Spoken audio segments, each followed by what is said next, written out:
Hello, my teasing family. How is everybody today? Had a huge day yesterday. I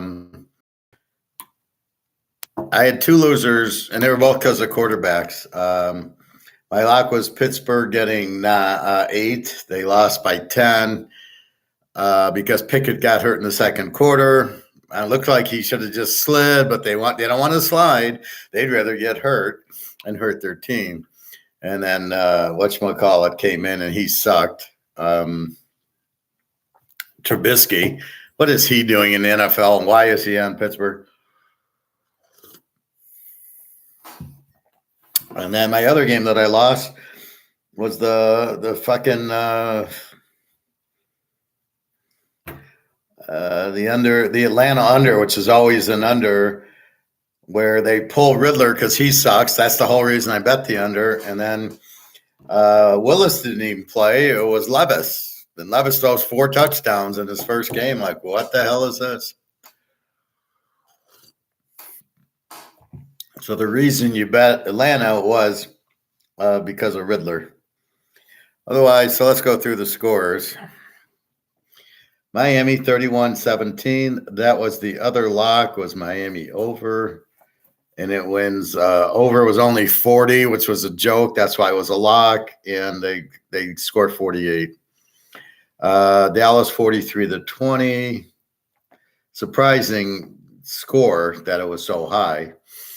Minnesota 24-10. Had that pretty much pegged. I gave too much credit to Aaron Jones that he would do a lot, but that was against the Bears, so it really doesn't count. He did play, but he didn't do anything. Kirk Cousins does his Achilles, so now Cousins is out. A lot of quarterbacks getting hurt, and the ones you want to get hurt aren't. Philadelphia, your free play wins 38-31. Again, we got a -1. The Jets, just keep winning. They just have the defense and they just outcoach you. Now I see in that game that Danny DeVito did quarterback. Tyrod Taylor gets hurt. Here comes Danny DeVito, and apparently he only threw 1 or 2 passes. Really good quarterback to have, and the guy can throw. I mean, he played at Syracuse. He was a good quarterback. I don't understand why the Giants aren't throwing. Tennessee 28-23. Again, Willis comes, or not even Willis, Levis comes in, and he throws 4 touchdown passes to DeAndre Hopkins, who hadn't caught anything all year. Atlanta benches Riddler in the second. Well, so you can get burnt on these once. That's it. New Orleans 38-27. I did play the over in the game. As I'm noticing, like I said, Kamara's back and Thomas is playing in a lobby and Carr's getting more familiar, that they're going to start scoring more. And against Indy with a very weak 27 defense and over team, I got exactly what I thought, 38-27. Probably should have locked that one over only because it went over. No, only because it was such a low number, 44. And if you look at the defense, New Orleans is going to score a lot on Indy. I don't know about 38, but they scored a lot. Carolina beats Houston. I tried to warn you about that. I did not pick the game. But what did I say? You cannot trust Stroud on the road. He was shitty. He was like 19-22 for 100 yards. It's like all a bunch of these little short passes. Carolina gets, Vince Young gets the win, and he didn't do anything any better either. That's about what you think, 15-13. Jacksonville 20-10 over Pittsburgh. So this Pickett goes out, and it's still there. We're getting 8, or we're getting 9. I think I was getting 9. And all you needed was it was fine till a couple minutes left. They kicked the field goal to go up 10. All we needed at the end was a field goal, but Trubisky keeps throwing 5-yard passes. You need 2 scores, Trubisky. You need to throw the ball down the field. So with Pickett, I felt like they would have won the game after what they did with the Rams. See, this is where they beat the Rams in LA. Aaron Donald, Stafford, everybody on these back shoulder. Pickett looks really good. And then you get it home against Jacksonville, who's not. They're a 21 defense. The Rams are a 20. Now they're probably a 22 or 23. But he gets hurt in the second quarter. I think he got hurt just before half. So that's the difference. If he doesn't get hurt, I'm sure Pitt probably wins the game. But, again, that's part of it. That's why you can't bet $1 million on a game, are the injuries. But it was just weird. I get hurt on the Tennessee game because Levis is the quarterback and they bench Riddler. And then my guy gets hurt in the Pittsburgh game and I lose because he gets hurt. It's like, doesn't make sense. Seattle 24-20. I did like the over here. I didn't play it. The receivers did play, I see. So, they're questionable Sunday. They all play. So you just got to assume questionables are going to play. My Baltimore 31-24, just as I picked 24-17. Geez, only against the Lions did they look like this unstoppable team. They score every time I have, but against Arizona, a team with a far worse defense, they 31-24. And Lamar only threw for 100 yards and threw a couple interceptions. So, only against the Lions. Oh, they had a bad game. Well, Arizona, I guess, had a good game against them. Denver 24, Kansas City 9. I actually had this game under 53 because Kansas City's a 15. They are an under team, as I tried to explain yesterday. So they're an under team, and that's what happened. 24-9 Denver. I was a little surprised Denver won, but I did have the game. I did think it would be low scoring. So notice Denver now there's nowhere. They're probably a very strong 20 defense. So look for Denver now. Really, they're probably an A team the last 5 weeks after that Miami game. Sean Payton, that's exactly what I said.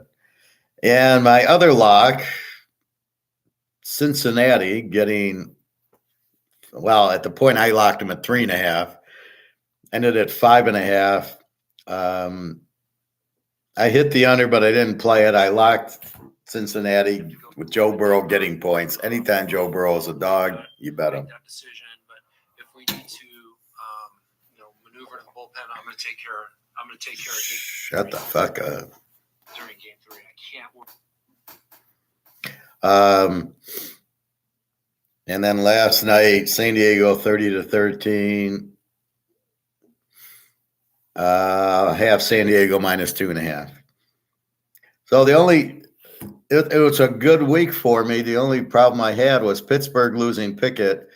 We hit Philadelphia. We hit Miami over as the other lock. We hit the Jets. We lose Atlanta, Tennessee under because of the quarterback change. Minnesota, I don't play it. I don't think I played it. I was waiting on Aaron Jones, but I liked Minnie. Well, I liked him first as the dog. It was going to be a lock. If Green Bay was 2.5, stayed 2.5. Cleveland, Cincy, I don't really play. Kansas City under against Denver. Cincinnati as a dog with Burrow. Baltimore I liked but didn't play. And then San Diego I had. And then that leaves me with Detroit, which I don't trust Detroit as far as I can throw them. As far as I know, Garoppolo's quarterbacking.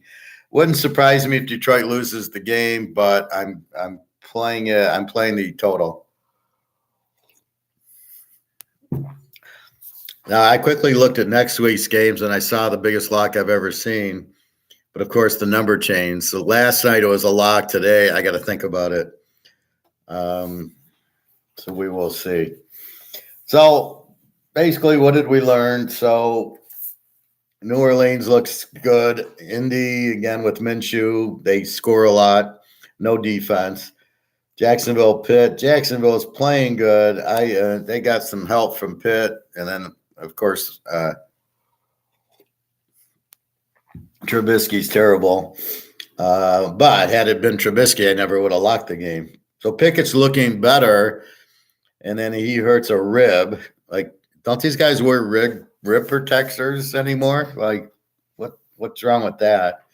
And then they hurt the rib, and then they wear the rib protector instead of wearing it first. UC Carolina, two terrible teams. Again, Houston, you just can't trust. You can't trust a guy like Stroud or somebody as a road favorite. Aaron Rodgers, Joe Montana. I keep seeing Joe Montana. He was at the Notre Dame SC game, and then yesterday he was there, and they needed him. I'll tell you, Cincinnati looks fucking good. They got a great defense. Pearl's playing well. Their whole offense looks unstoppable, basically. They just a lot with Chase. If they lose Chase, they're in trouble. But right now with Chase, Burrow looks very comfortable. A lot of these short little passes, which are kind of runs. Mixon's running nice. Their defense looks very strong. I'd say your Super Bowl right now is Cincinnati, and we'll see about Frisco or Philly. The Jets would have made it if Rodgers played. They would have been in the Super Bowl. But like I said from the beginning, I think you got Denver and Cincinnati are your championship teams. Now, don't just dismiss Denver winning 24-9. Don't just say, well, no. Keep an eye on it. That's the start. That's what you won the big game. You beat Kansas City. They're the best team in the league. They're the Super Bowl champs. No, they should be able to beat anybody now. Anytime we get Denver as a dog, it's an automatic play. If it's a weak favorite, it's a lock. We saw the grocery store guy for Chicago, a Division II, Heisman winner. This is what Chicago. So everybody's taking, Hooker and Stetson Benson. But no, the Bears are smarter than all. We're going to go to the Division II Heisman Trophy winner.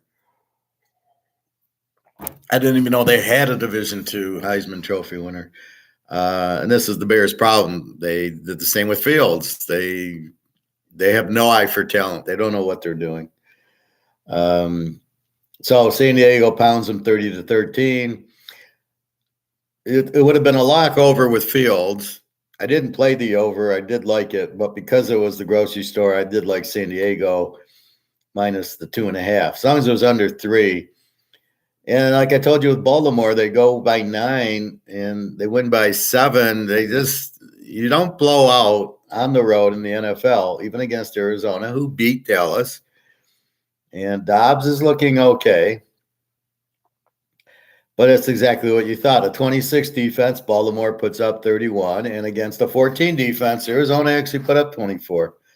So, again, it gets a little skewed when you played Houston and you played Indy in the beginning for Baltimore. They're shutting out these teams, but if they played them now, they wouldn't. So Minnesota gets a bad break. They start actually playing football, and Kirk Cousins gets the Achilles, so he's out. And I don't know who their backup is. I just a second.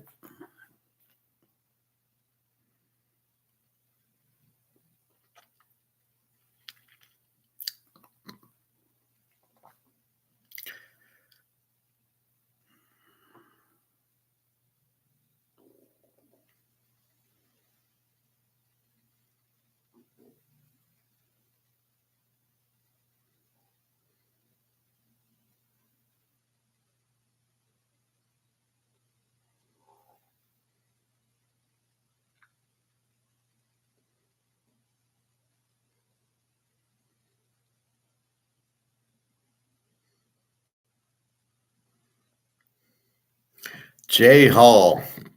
So their backup is Hall. He played at BYU, so he's not terrible. So Cousins is gone. So another BYU quarterback. Let's see, Minnesota. So it's going to be Hall in for Cousins. BYU. All right. And then Riddler's out. So Riddler's out. Who is Atlanta's backup?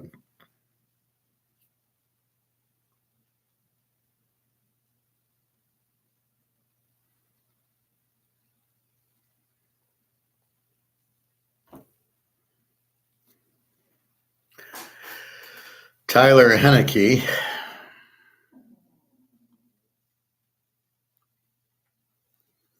And Tennessee has Levis.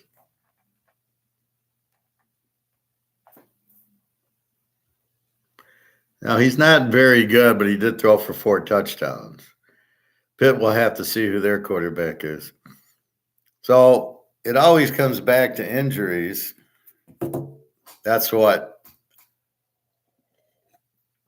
Look at the Jets. If they had Aaron Rodgers, they'd be undefeated. So it always comes down to that. So overall, it was a great week. The Pittsburgh game. See, this is why it's betting. There's nothing you can do. Pickett, who's looking good, caused the lock because they're at home getting 9 from Jacksonville, who's not a great team. They just beat the Rams. Okay, so they're playing well. And they got Trevor Lawrence, who sucks. And then you got, and then they just, there was 17-10. If Trubisky, if it was still Pickett, I think they would have tied it up and we would have went to overtime.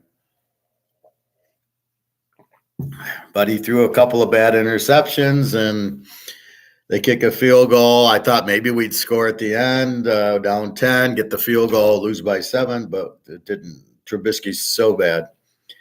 But you can't, you're betting on Pickett, right? So that's what happened. Same thing. So Philly's to me is now an over team. I have them as a B team. They give up 20, but again, they give up 31 to Washington. They give up 20-something to New England. I don't really know where their low scores are coming from because I don't see it. I see another 38-31. Last week, week 7, they beat Miami 31-17.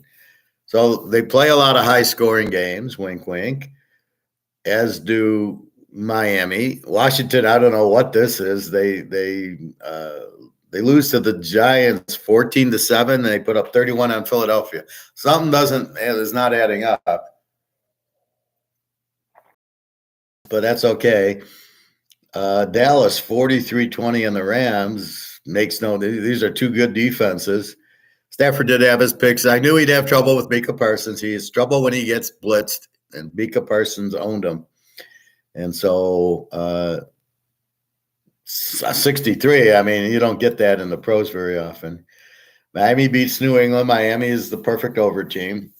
And the over-under was 46. That's why I locked this one. It was 46. I go, all I need is 40 in a Miami game against New England. Miami puts up 31. And then I was expecting New England to get 10. So I was expecting a 40-10 game, which would have been a 50. Well, yeah, 41-20. So I was expecting a 61 here. And we got it in the other game. But we won the lock, which is most important. The Jets, they're all of a sudden the Giants have a defense, but the Jets look good. So keep an eye on the Giants, right? They played Buffalo, only scored 15 on them. Washington only got 7, and now here comes the Jets, only with 13. So Buffalo and Washington, we would have expected to score more. So you start looking at the subset, the last 3 or 4 games, like I did in college, the Kentucky-Tennessee game, right? And you start, because the first couple of weeks are bullshit because of no preseason. And so you start now seeing Denver is the team I thought they'd be. I'm always too quick with it. I like New Mexico State. They lose to UMass, then they kick everybody's ass. And the same thing here. I love Denver, and then they get killed, and then and now they're probably the best team in the AFC West with Cincinnati. But Vegas won't keep an eye on them. What else? Atlanta, Tennessee. Who knows? Atlanta is what Atlanta is. If they want to play Riddler, Levis, is he that good? No. Little surprised at the score, but I thought it was Willis against Riddler. I didn't know they're going to pull Riddler. So now we know. Okay, you can do it once, not twice. Cousins loses the Achilles. Love looks like shit. Puts up 10 on Minnesota, which is not a really strong defense. Now what's Minnesota going to do with Hall from BYU? He's good. He's not a bad quarterback, but he doesn't have any experience. That's why you play these idiots in the preseason. This is why the coaches should be fired. If you don't players in preseason, give them a chance to get into the game. Now the guys get injured because it's football. As much as they want to put everybody in a dress, it's football, and these injuries happen. And you've taken all the fun out of the game.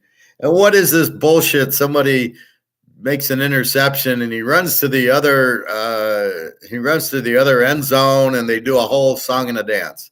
What the fuck is that? I mean, that's so bush league. There's so much shit they do that's non-professional, and that's one thing I don't need to see. I don't give a shit. It looks like they're a bunch of fucking idiots, not professionals.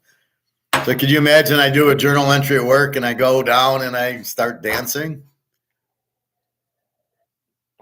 Or how about when I pick a game here? I pick Philly over Washington. Should I start dancing and singing and having balloons and everything? I mean, fuck, that's your job. Pick the ball, go back to the bench, act like you've been there before. Unbelievable. So Green Bay, we see Love sucks. So Hall will go in for Cousins. We got to give him 3 or 4 games to see, just like the Chicago guy. We don't know about the grocery guy. He played decent in beating Oakland. Shows you how bad Oakland is. Now he plays against San Diego, 30-13. He looked okay. San Diego finally blows out somebody. It's the first time they've won by more than 7 in probably 5 years. So you get that. You get what you thought out of Herbert, and then we're learning the grocery store. And that's all you can do. You can't start betting the guy until you know, what are you betting? Is he good or is he bad? KC, Denver. Denver's coming on. Cleveland, Seattle. Seattle finally got their receivers in. Smith looks fine. Walker, their offense looks fine. They scored at the end with 5 seconds left to win it. And Cleveland, P.J. Walker didn't look too bad. I mean, he doesn't hurt you. He's better than Watson. So they played a good game, 24-20. So Cleveland's probably a live dog, so Seattle. KC, Denver. KC, they're missing receivers. Pacheco didn't run for anything. Mahomes threw a couple of picks. And they're playing a really strong defense. Denver's defense looks outstanding now.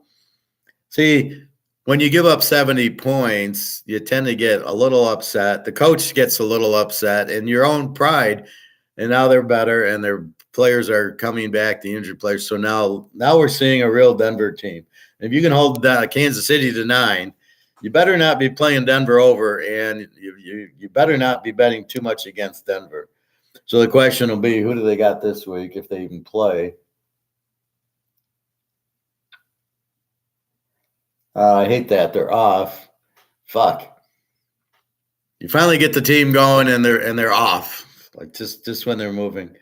So we'll look for them the following week. Kansas City off of a loss. KC's at home to Miami. This should be a 100-point game, but now this Kansas City team doesn't score as much, and they play pretty good defense. It's like this is not an over game anymore. It should be an over game. It's Kansas City and Miami, but it's not. Miami has a strong defense, or Kansas City does. I expect Kansas City to score on Miami's defense because it's so bad. So we'll have to see, and after a loss. Cincinnati, they're the number 1 right now. Cincinnati and Denver are 1-2. And you can sit there with Buffalo and Kansas City and whoever else. They just went to the Niners off of the Niners losing 2 in a row, having to win the game, and they destroyed them. It wasn't even close. It was 14-7, and then boom, boom, boom. And next thing you know, Joe Burrow's got another victory. He looked great. That's why you bet on Joe Burrow, because he can walk into the Niners and do that. Off of 2 losses, there's not a lot of teams that would have went there and won. He goes there and killed them. They didn't win. They won 31-17. He's now buddies with Joe Montana. Joe Montana was there. I'm not sure if he was there to see the Niners or if he was there to see Joe Burrow. and Jerry Rice was there, and Ronnie Lott was there. I was ready to go out there and play. They need you guys. Rice probably could still play. He looked great. Baltimore, Arizona again. Baltimore is what they are. Not very good. This is the fault when they beat the Lions. Then everybody has a big head. Why were they never should have been 9.5-point favorites. You cannot lay more than a field goal in this league. Okay, they did win by 7, but still, Arizona 31-24. I mean, it was okay. It was a touchdown game, and that's what you expect. This is Arizona. Dobbs doesn't look that bad. And then Lamar's Lamar. He didn't look that good and had an average game. And their defense didn't show up. I mean, you give up 24 points to Dobbs. There's something wrong there. San Diego, Chicago. San Diego is who they are. They had to win the game. They only have 2 wins, so now they got 3. Now we start looking at who needs the games, who's starting to play well and who's starting to play bad. Now, the Niners, 3 losses in a row. Who do they got this week? The Niners. The Niners are off, too. Wow. So you got KC off. You got Denver off. You got the Niners off. Well, who the hell are we supposed to bet? Oh, KC's playing Miami. Who are we supposed to bet? We can't bet Denver. We can't bet San Diego. Oh, no, we can bet San Diego. Who was I looking for? Anyway. And then we got Oakland, Detroit today. Now Detroit, which Detroit team comes out? The one that beats Carolina and Tampa 20-6, or the one that gets killed by Baltimore and Seattle? It's a good question. That's the problem with the Lions. You don't fucking know which team comes out. I got them 23-10. I don't know if that was before Garoppolo or after. I think it was before. Garoppolo, he's more of a pocket passer. That's going to give him problems. Goff, he's going to have problems with whatchamacallit. They're all-pro lineman who's playing. I can't think of his name. I got 23-10. It might be closer than that. It might be 20-13.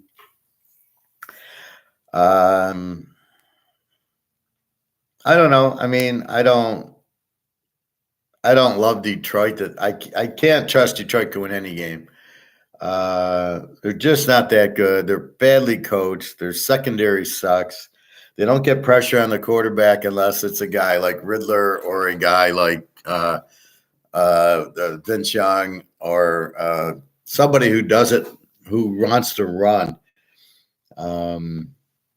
So Garoppolo is more of a thrower with the Devontae Adams. So they're going to burn him. So look, maybe 23-17, somewhere in that neighborhood. All right, so that's what we had yesterday. So only the 2 losers.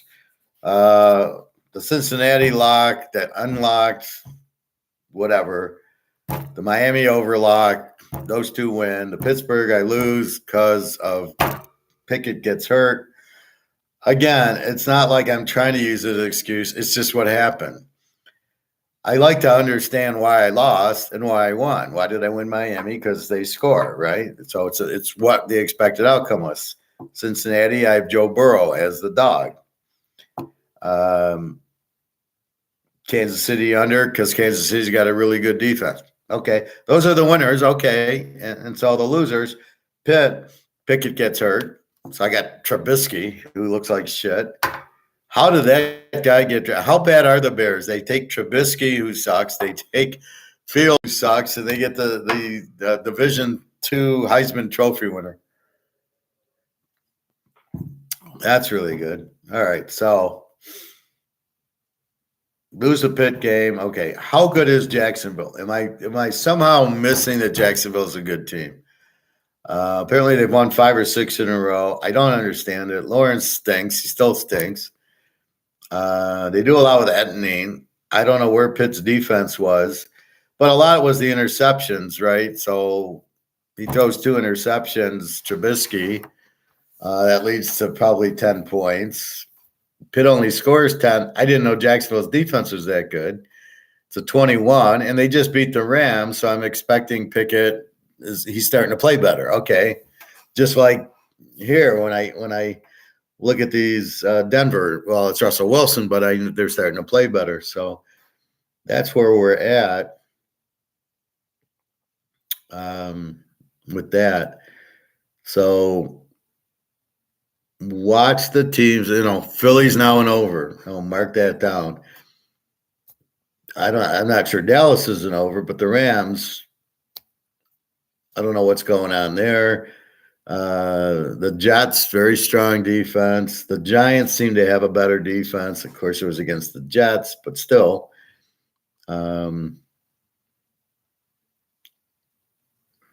Let's see. So watch Tennessee with Levis. What do we do with him? All right, he had a good game with not Devontae, the other Hopkins. Okay, so is Levis going to throw 4 touchdowns every game? Henry still ran like 25 times. Atlanta, they bench Riddler. Now what are they going to do for Henneke? Well, why didn't you play Henneke why aren't you playing Henneke? Henneke's not a bad quarterback, as we saw last year. So are you going to play Henneke? You finally realize Riddler sucks? You didn't play Riddler in the preseason when he needed the work? See, it just blows my mind. They're so worried about injuries. Let's not play him in the preseason. He needs to work. He's not a good quarterback, Riddler. He wasn't a good quarterback at Cincinnati. I wouldn't have never drafted him, and I never would start the guy.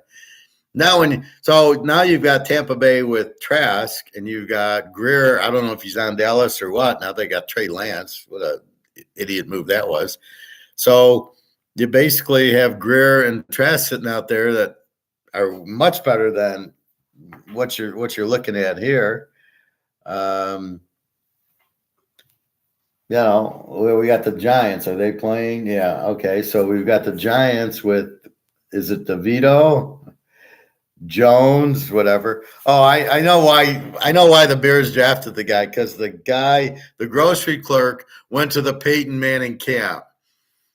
So therefore he's good. So therefore they drafted that. So if you go to the Peyton Manning camp, like Daniel Jones did, obviously you're a good quarterback. Even though there's no rush and they're just teaching him stuff. Yeah, okay. Yeah, that's worked out really well for the Giants because Jones went to the Peyton Manning camp. I can't believe these NFL GMs take a guy because he goes to the Peyton Manning camp. Unbelievable. All right, so let's look at the next week's NFL. See, I've been pretty hot since I went to the green pen from the blue pen. But I'm not superstitious. Bullshit on that.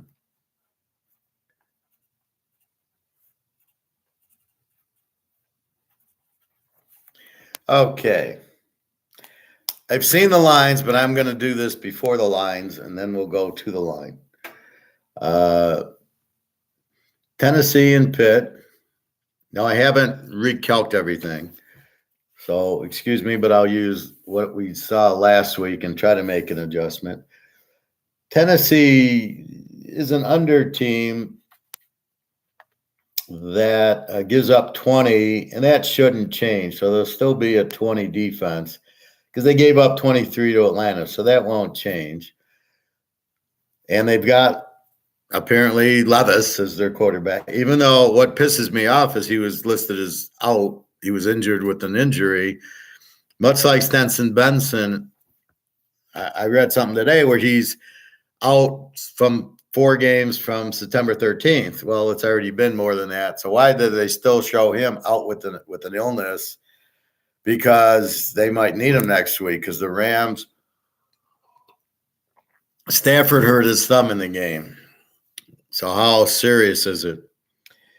And I'm loving it. They're a dog to Green Bay because of that. If I get Stenson Benson and I'm getting 3 from Green Bay, I'm betting a big chunk on LA with Stenson Benson. Stenson Benson, I got no problem with. He looked good in the preseason. He looked good beating TCU and Alabama too. He comes to play in the big games. I don't feel any problem with Stenson Benson. He'll be like Brock Purdy ×2. He's better than Brock Purdy, and we see how good Brock Purdy is. You get Stenson Benson out there, and they made Green Bay favorite. I can't believe it. All right. Pittsburgh, okay. Who's their quarterback? Is it Trubisky?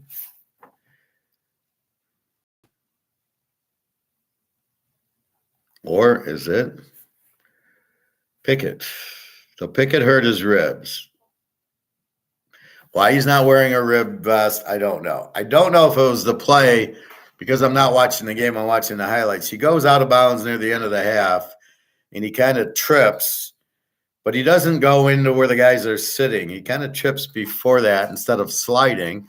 So I don't know if he hurt his rib on the trip or what. He's like going out of bounds, and he falls.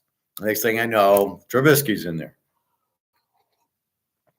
So you ever hear of sliding? Like, do you understand why the quarterbacks slide? So they don't get hurt. So we'll see. And again, it's a Thursday nighter, so Pickett's not going to have a chance to do it. Trubisky, oh my God. And Levis, is he this good? Does Tannehill come back? Well, I doubt it. If Tannehill, it's only been 4 days because they got to play the stupid Thursday night game. And this is the problem with the Thursday night game. You don't give your players, I mean, they just played Sunday. You don't give them a chance to rest. You're killing your product because you got to make money on a Thursday game. What the fuck? I could understand Friday night, maybe, because there's nothing really Friday night. But to make the players play Sunday and then Thursday is, and you're worried about injuries. You keep having the refs, anything blow to the head of the quarterback and all this bullshit pass interference. The safety of the players, and then you make them play a Thursday game. So everything you say about safety, you're full of shit.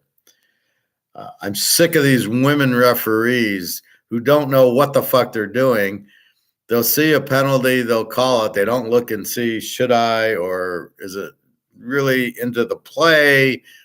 I'm so sick of all these penalties in the games. There's way too many penalties. Let them fucking play. Unless it's direct. And then the one that the guy's trying to catch and he's holding his hand, there they don't call it. All these little knick-knack holding bullshit, which they shouldn't be calling. Just let it go. So I'm just tired of seeing these women on the problem I have is not that they're women. They don't play. How do women play in men's football, right? So they don't know what to look for or they don't know how to do it. They know the rules, like don't speed. So it's like, don't speed, don't go. The speed limit's 45. You're doing 46. It's a ticket. Well, there's a time to call that and a time not to call that. It's 2 a.m. I'm fine. I'm not drinking. Let it go. Or it's rush hour and I'm on somebody's bumper. Okay, that's different. And that's what they're doing. They're just calling these stupid penalties. There's no rhyme or reason to it. What the fuck are they doing? So it's very, very difficult to watch. And it's very obvious who the women refs are. And, it's just ridiculous. And the male refs are like trying to protect the female refs. Is the coach going to yell at the female ref? Are the players going to yell at the female ref? I don't know. And if they do, then it's, it's harassment or whatever. Makes me sick. It's just another problem with football. It makes it extremely difficult to watch. Anyway, Pickett, these guys need to slide. Richardson's out because he doesn't slide. Pickett's out because he doesn't slide. You need the fucking quarterbacks. Tannehill, you probably didn't slide. Cousins was not one of those injuries, and Riddler got benched. He didn't get it. So we've got Miami, KC. Is this an over? I don't know. Minnesota, Atlanta. We don't have Cousins. The perfect game for Cousins. He'd be if he's a road dog, but he's not in there. We got Hall. We got Heineke. We don't know how to bet these. All of a sudden, the whole scope changed. How do I bet them? I don't know what they're going to do. Seattle at Baltimore. Okay. Seattle is a very live dog here. We'll see what the spread is. Cleveland, Arizona. Arizona's not a pushover. We'll see what this is. LA at Green Bay. This spread, I have LA 3, is Green Bay 2. I couldn't believe it. Then I see Stafford with the thumb injury. This would be a lock. If Stanford was healthy, I would lock the Rams because, as I said, Green Bay with Love cannot be favored in the game. Tampa Bay, Houston. I like the dog in the game. New England, Washington. I like the dog in the game. New Orleans, Chicago. There we got to take New Orleans because of the grocery store guy. We don't know. Carolina, Indy. If Indy's the dog, we got to bet them. Carolina cannot be favored. Oakland and the Giants. Look for the Giants. Look for their defense. Look for an under, especially if Danny DeVito is the quarterback. Philly and Dallas. Philly's an over team. Dallas put up a lot of points. I would think this goes high scoring because of Philly. Really, they don't show their defense, but really, you can't stop their offense. Zach, Micah Parsons, he's a great player, but I think Philly, I think this will be high scoring. I don't see how in the world Dallas can win this game. Now, this game really bothers me is Cincinnati-Buffalo. The line I saw last night was Buffalo 1.5. I'm all excited. I'm going to lock Cincinnati in 7.5. It's a joke. 50-star lock if I can find somebody to put them with. And now this morning I see Cincinnati's now 1.5. And I just cried. I'm like, this is why you got to bet Sunday. As soon as you saw the line, that's the bet. But the problem is I got to find the partner to it. Now I can still lock it. They're 1.5. I think 4.5. Probably still a good bet. But you get over that touchdown with Cincinnati at home, there's no way it's not the Buffalo. And the last is the Jets against San Diego. I like the dog in that game. Whatever, give me the dog.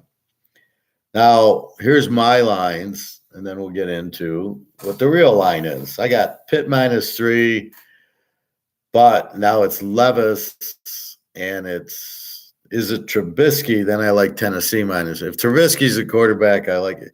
Pickett, how healthy is he going to be anyway? I think Tennessee should be favored here. KC, Miami, you got to have KC the favorite. I think now you're running into KC's defense, which is very strong. They'll put pressure on the quarterback. Tyreek Hill coming home. I think Miami's a live dog in the game, depending on the point spread. Again, I got KC -7, but I don't know if it'll be that high. And then the question is, do we go over in the game? Because all of a sudden, Mahomes is scoring 10 points against Denver. Now, I guarantee he puts up 25 just because Miami has no defense. So we probably can get over depending on what it is. Atlanta, we got Hall against Heineke. I like Heineke better there, but I don't even know who Hall is. At BYU, he was okay, but he's not at BYU. They're not playing West Virginia. So, again, this is how do you play this game? What can Hall do? He looked okay yesterday. Seattle against Baltimore. All right, we have Lamar against Smith.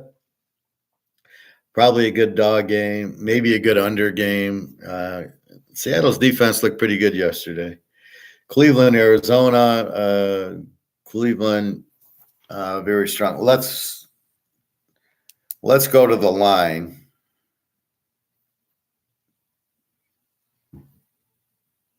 Oh, yeah, I was going to. So I got Cleveland 6 over Arizona. I had the Rams 3 over Green Bay, but apparently if we got to see about Stafford. I got Houston 3 over Tampa. I got New England 3 over Washington. I got New Orleans 7 over the Bears. Carolina 3 over Indy because it's at home. Oakland 3 over the Giants because it's at home. Philly 3 over Dallas. It's in Philly. My line is Cincinnati 3 over Buffalo, so I was shocked when Buffalo was favored. But then it's like the game before. Minnesota beat the Niners. All of a sudden, they went from dog to favorite against Green Bay. And now here, Cincinnati beats the Niners. They go from dog to favorite. And then the Jets -3. So let's see what the reality is.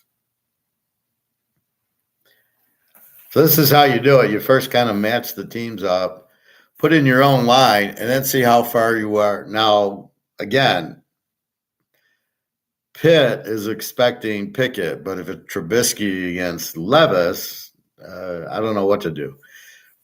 So Pitt is -3 and 36.5.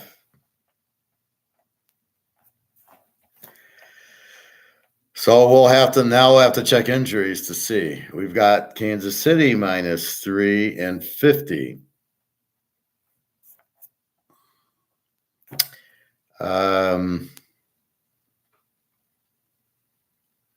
I don't know what to do with this game because of KC's defense. Miami doesn't score. They got killed by Buffalo. They got killed in the Philly game. They don't score against a good defense. Kansas City's got a very good defense. So then do I go over 44? Because this is not where you take Miami. You take Miami like we did yesterday. So Miami locking against New England. New England gives up 25 a game. So I know they're going to score. And they scored 31. KC's a 15 defense. Now we got to get the updated numbers. Maybe they're a 16 defense because it was pretty clear. They gave up 24 to Denver. So we've got to see, but we know after a loss at home, this will be an interesting game. But I don't think Miami does not like them. This is a game why you analyze the defenses and why you then, after analyze them, realize I can't bet Miami over here. The good defense stops you from going over. Atlanta 3.5, 30. We'll call it 37 to Minnesota. Henneke against Hall, apparently. Do you go under because of the new quarterbacks? They're just going to run the ball. It's not Cousins. This would have been a great Cousins in 9. I'd have been all over it. But this is the problem. You finally get the matchup you're waiting for, and then you get the injuries. We've got Baltimore 5.5 and 42.5. So we got Geno Smith against Lamar. 5.5. How are they going to cover 5.5? Yeah, I definitely like the dog there. Baltimore laying 5.5, 42.5. Do we go over or under? It'd probably be like the Cleveland game. They put up 20 points. We need 36, 20 to 17. Yeah, probably an over. Cleveland 7.5, 38.5. Who is the quarterback? Arizona will probably have Dobbs. Even though Kyler Murray is ready to go, they're not putting him in. Against Cleveland, who this should be P.J. Walker, right? Maybe Watson. I would prefer Walker to Watson. This is getting interesting. Now, L.A., we got Green Bay -2.5. Probably Stenson Benson going against Love. Love can't beat Benson, and he certainly can't beat Stafford. So Stafford's questionable with the thumb. Is it his throwing hand? Did he hit it on a helmet like he usually does? I'd still, if I get Benson, I absolutely love the Rams. If I get Stafford, I love the Rams. No way Green Bay wins this game with anybody quarterbacking. And 39.5 is the over-under. A lot of low over-unders. I think Vegas has no clue what they're doing. Houston -2.5, 39 to Tampa Bay. I assume it's Mayfield, but maybe not, although I don't mind Trask. against Stroud. As you saw him lose to Carolina yesterday, look at how easy Houston's schedule is, too, with Indy. And then, their division, they get Carolina. It's like it's a joke. Tampa Bay all the way here. How are they favored? I don't know. New England, 2.5 and 38.5. We've got Jones versus Thurston Howell III, I assume. Which Washington team shows up? Or as the Giants develop this wonderful defense, they score 30-some on Philly. So this is very curious. See, the problem we're running into is how do we play this game? We know New England stinks. We know Jones sucks. But is Howell going to play, or is he going to have his thumb up his butt? So is it an under game? We know Jones stinks. Washington doesn't have a good defense. Is maybe an over game? How is Howell going to play? We have no idea. We don't know which Howell shows up. We know Jones is pretty bad. The Saints and the Bears. Saints 5.5, 41.5. We got, I assume, the grocery clerk versus Derek Carr. New Orleans will kill him. This spread's way low. I don't think Fields is even due back till middle of November. We're still in October. Well, it'll be early November when these games start, but I think New Orleans is playing well. They're going to light up this terrible defense of the Bears. So this is a gimme here. Indy is actually a 3-point favorite, 44.5 at Carolina. So I assume it's Minshew going against Vince Young.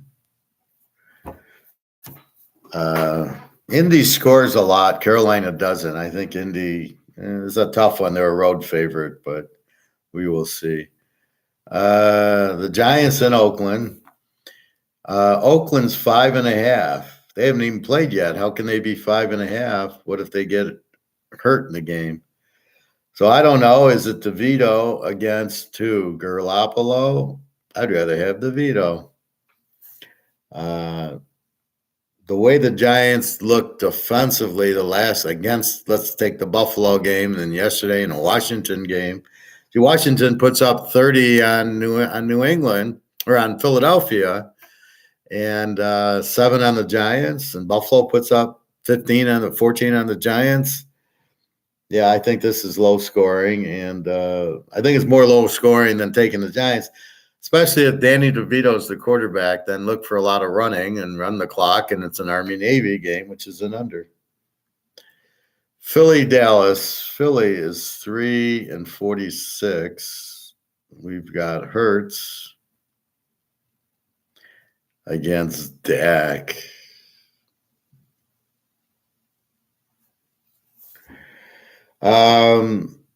Philly scores, probably an over.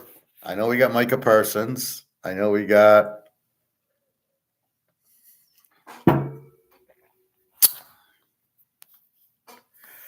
Micah Parsons, and I know we've got Philly's defense isn't there. So I look for Dallas to score a little bit. I look for Philly to score. I think this is probably an over at 46. Philly -3. I think they win the game. This is not a game Dallas tends to win.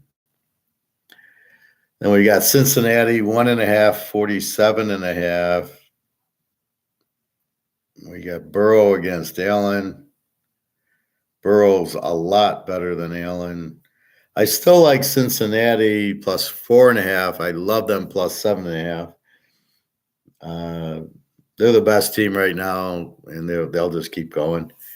And then the last game is San Diego is 3. I like how they keep making these spreads 2.5. Every spread that I said is a 3 is a 2.5, but I'm just marking it at 3 because I know that's where they're going. We got Herbert versus Wilson.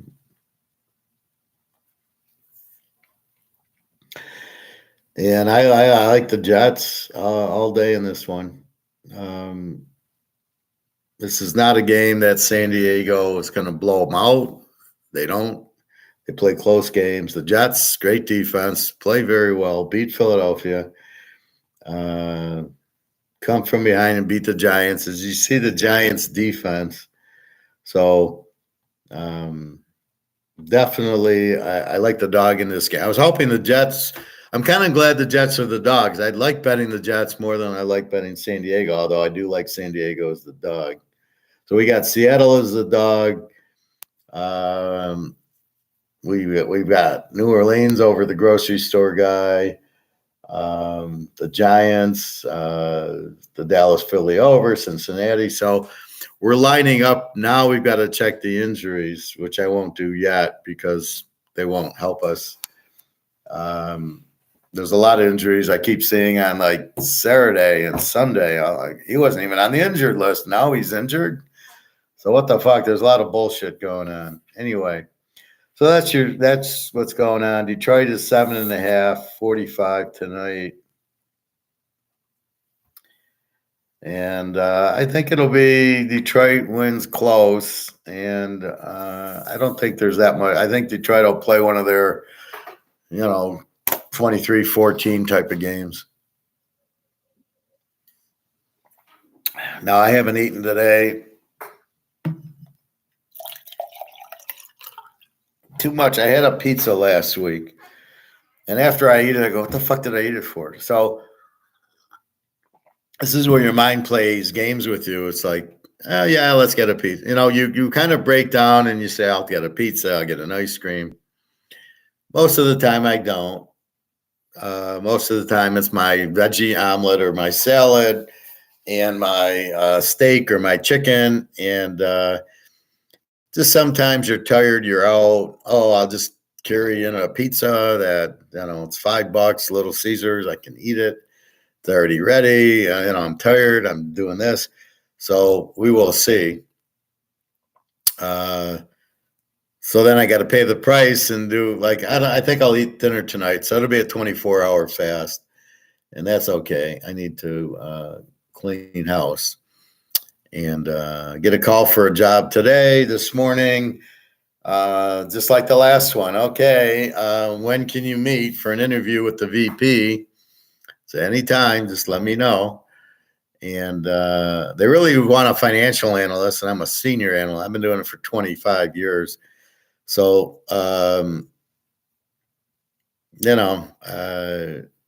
we'll see if I get the interview. I'm waiting for the email with the date and time to meet the VP. So we'll see. The pay is not what I should be getting, but it's all it is again, pay for gold, right?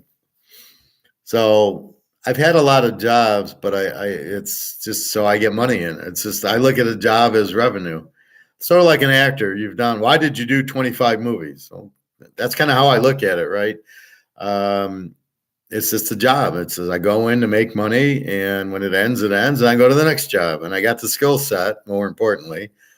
Once you get the masters and the experience, then it's easy to get a job. And it's not like I quit to find other jobs. I just basically, I'll take contract. Look at Harley. I took the job. Supposed to last a year, lasted 4 months. So what am I supposed to do? So I'll look for a new job. What happened? They lied to me. They told me it was a year. It was only 4 months. Okay, I worked it. I did a good job, but now it's over. Now, where do I go from here? So I don't cry about it. I love watching these movies and the people are crying because they lose their jobs. They're like, fucking man up. What are you going to do? Since you're not creating the job yourself, there's nothing you can do. Like I do the football. That's my job. I create it. And as long as I keep picking winners, I keep having the job. And I've had the job for 30 years. So that's the thing where I can't control Harley saying, oh, it's only a 4-month job, even though they told me it's a year. I can't control that. If they don't have the money, they don't have the money, or whatever it is, whatever their excuse is. They're liars, and I know it. But all I can do is move on. So that's where I'm at. We'll see what happens. All right, so that's next week's. So really a good week. Yeah, I lost the Pitt game, but basically because of Pickett getting injured, there's nothing I can do. But hitting the Cincinnati game and hitting the Miami over, the two other locks made me very happy with that. So, okay, I mean, I can stomach it if I lose the game because of, because the quarterback gets injured. Okay, well, that's part of football. There's nothing you can do.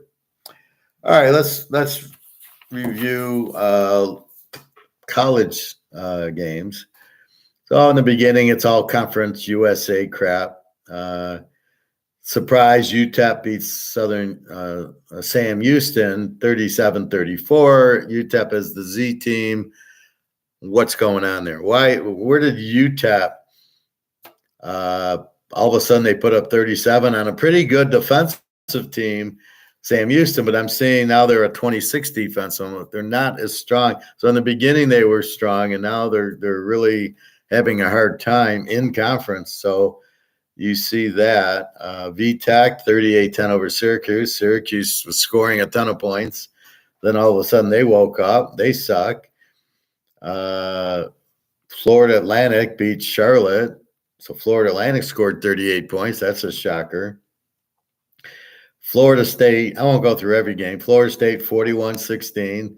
They just keep rolling along. They got a 19 defense. Wake has a 22 defense, and they put 41 up. So you got to be careful. You can't look at a defense that's a 15 and assume they're not going to score in the game. It helps, but it's not solely the answer. Like Michigan has like a 6 defense now, but they haven't played anybody. So I'll be interested when they start playing Penn State and Ohio State. I don't expect a lot from Ohio State. I think that's a lock under. But in the Penn State game, I think we'll see what happens. It's at Penn State. So Florida State looks good. I would rank Georgia 1, Florida State 2. I would rank Utah 3. I don't rank Washington 3. They don't look that good. They look really bad the last few weeks. Oregon looks like the better team. So I might rank Oregon 3. Utah's just, with rising out. I heard something from Alex Smith, who used to be the quarterback at Utah, who then moved on to the pros. And he basically said, rising. They didn't realize his injury was as severe as it is. And I'm thinking, what the fuck are you talking about? It's not severe. He's practicing without a brace. He's ready to play. What are you talking about? His injury isn't that. You're costing this guy money. He might not get drafted in the first round because you're sitting there going, his injury's worse than it is, and he's not playing. It's all bullshit. He's fine and ready to go. Why are you saying the injury is worse than it should be? This guy should get sued by Rising. You're costing him a lot of money with your bullshit analysis, because he was ready to go for Florida, and then since then he's practiced all the time. Guess what? If your knee's hurt, you're probably not practicing football. You're probably not out running. And so that is kind of where I'm at with him. Is obviously the coach keeps blaming the doctor, not saying, well, he's seriously injured. Then the doctor wouldn't say, well, maybe he can play this week if he's seriously injured. The whole thing's a joke. I got to get that guy on his Twitter or something and just bury him. I mean, that stuff like that just is ridiculous. But anyway, I can't rank Michigan in the top 5 until they play somebody. They beat Penn State. Okay. You beat Ohio State and Penn State. Okay, you're in the top 5. Beating Ball State and UNLV does not put you in the top 5. So Georgia, I like. Oklahoma beat Texas, loses to Kansas. I'm not sure. I wouldn't put Kansas in the top 5. They got rolled by Texas. So Texas is good, but they lost their quarterback. Oklahoma is good. So maybe Oklahoma slides up in there. Who else? Oregon. Louisville's not bad. Notre Dame I had high, but they've now lost to a couple games and barely beat Duke. USC's terrible. Colorado's terrible. Yeah, Colorado's going to make a bowl game. Fuck, they can't beat Stanford. They ain't doing shit. All right, let's go through this. So, BC, Connecticut, 21-14 BC. BC's an over team.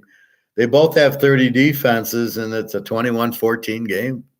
I don't know what happened there. Kansas beats Oklahoma 39-33. Kansas in 15. Easy. This week they're a dog to Iowa State. That was going to be like, I got to play them with Cincinnati. I found my 50-unit lock but who knows what that line is. So Kansas is these teams at home. I'm telling you, there's a big difference. If the game was in Oklahoma, they never would have won, but at Kansas, they get the win.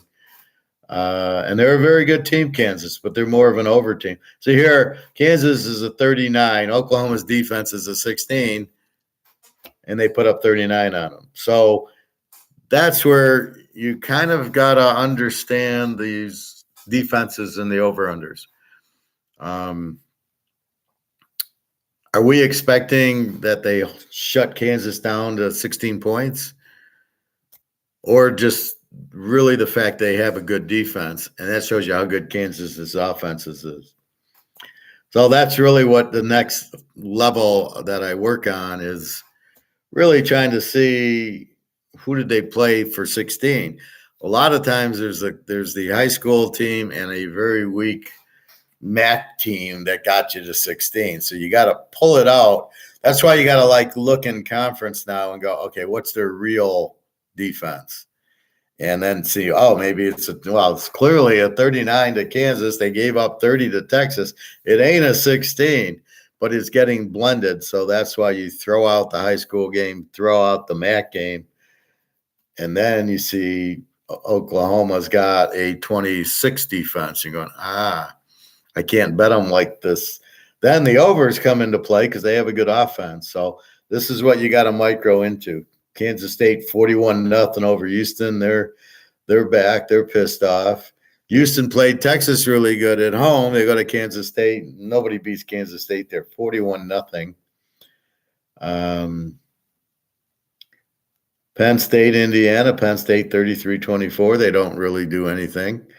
To lay 31 points, you're saying you're going to win 50-0. And I just never thought that. Now, hard to take Indiana, even though you got 37 points, and yet they did score 24 on them. Maybe they switched quarterbacks. That we'll have to see. But 33-24 is a surprise. Indiana got 24. 33 by Penn State's about right because they give up 30 points. But here, Penn State with a 10 defense, a team like Indiana should not be scoring 24 points as the Z team. SMU buries Tulsa 69-10. Look great. A&M 30-17 over South Carolina. They're starting to score. That is cheer. Oh, wait. Okay.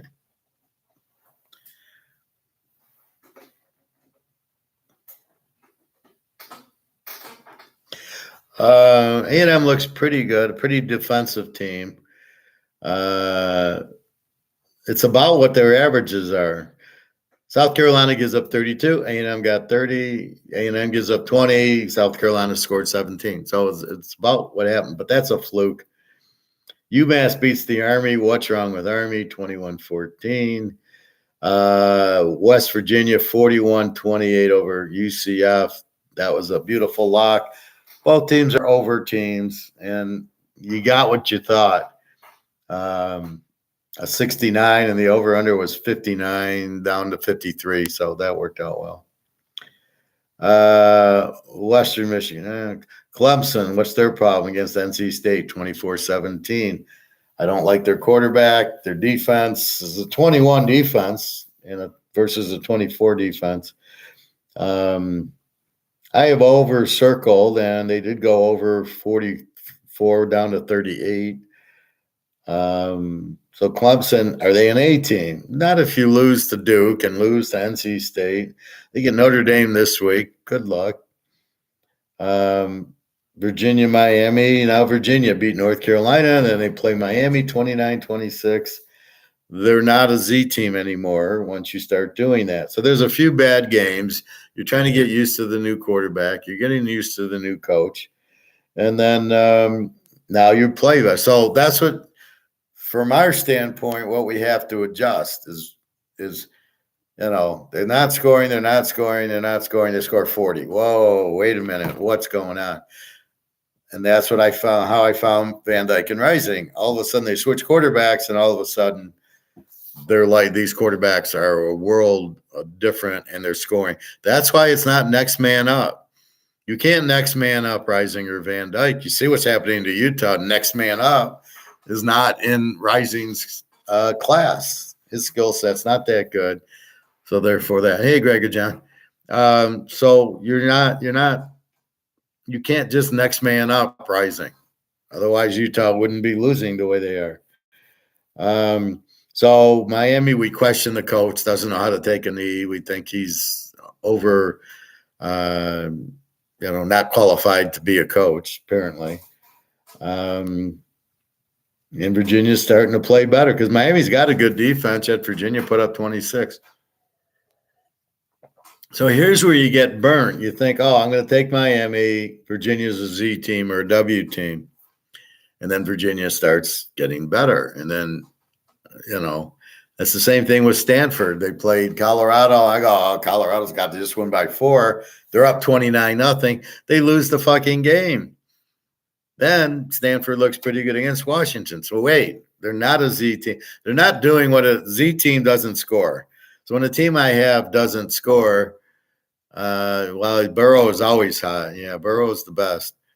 So when the Z team starts scoring, like here, Washington 42, Stanford 33. Washington's got a 14 or 19 defense, but now Stanford, the Z team, is putting up 33. They just put up a ton on Colorado. All of a sudden, I got to break them down and say they're an over team. They're not a Z team. So you've got to catch that. That's why you do the review. You go, what the fuck? I looked at their quarterback, looks pretty good. So they must have switched quarterbacks. And as you can see, they're not all the same. And you get a better quarterback, off you go. So that's why I do this, to kind of, you can't just look at the numbers on a macro look, which just says, here's what they've done for the year in college, because they get the high school game and they get the MAC game. And then, you beat Akron 62-0, makes you, so it's not the same. So you've got to be careful on that. Throw that shit out. Like I said, Kentucky looks like they got a good defense, and then when you throw out the MAC game and the crap game, all of a sudden they give up 28. They play Tennessee, and the score is 33-27. They play a 60. Over-unders 51. All of a sudden the over 45 is a joke.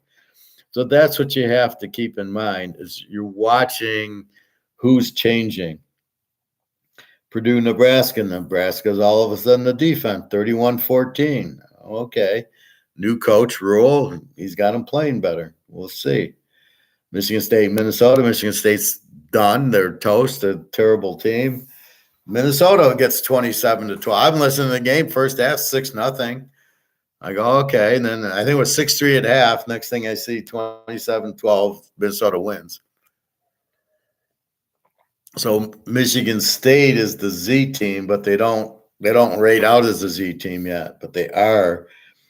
Purdue's gone down. Nebraska's much better than you think. So this is why I keep a whole list of every team and see their numbers, and then I got to wait a minute, pull out the high school game and pull out this other one, and now we're in conference, and they're much better than you think or much worse. Georgia, Florida. I'm not betting Georgia under anymore.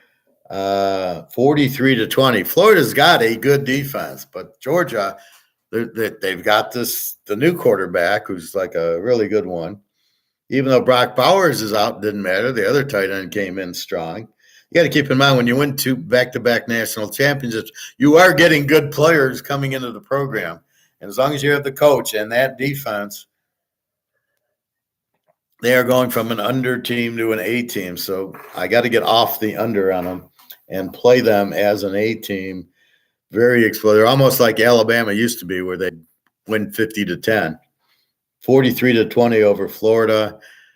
Okay, you've sold me, Georgia, because Florida's got a good defense. Iowa State 30, Baylor 18. I got to check if Shapen played, but all of a sudden, Iowa switched quarterbacks. Brecht, he threw a lot of pick sixes and a lot of touchdowns. So now that's a surprising score if Shapen played 30-18. Because Iowa State doesn't score 30. And, okay, I can see them holding Baylor down. Maybe there was a pick six or something involved. Texas without Ewert still played well, 35-6. Good defense. That's why you bet it. Oregon, 35-6. Same score over Utah. Their quarterbacks just without Rising. They're just – I thought they'd hold Oregon. I got to watch this game to see how many turnovers. This is probably a turnover play game for Utah because of their quarterback, and that's the problem. So Utah's just an under, and Oregon looks like much better than Washington. Louisville, Duke didn't get past the 20-yard line. I don't think they took a snap in the red zone, I read. 23-0 Louisville. So Louisville's a pretty good team. Duke, still a good defense. They were 14. They played a 14, but they didn't score. Riley Leonard, I don't know if he played or not. So we're keeping an eye on that. But Duke is an under, Pitt, Notre Dame got a lot of turnovers. This is more what I expected from Notre Dame, 58-7 over Pitt. Pitt looks terrible. Notre Dame, maybe they're hitting their stride now with Hartman and the coaches figuring them out. USC, Cal, I had already figured Cal is a very high-scoring team. And I figured that out a couple of weeks ago, watching them against Oregon State playing a 100-point game going, fuck, they got a good quarterback. They're running all over the place. They're a very live dog. They're a very live over. So USC we know is an over, but we didn't know Cal was.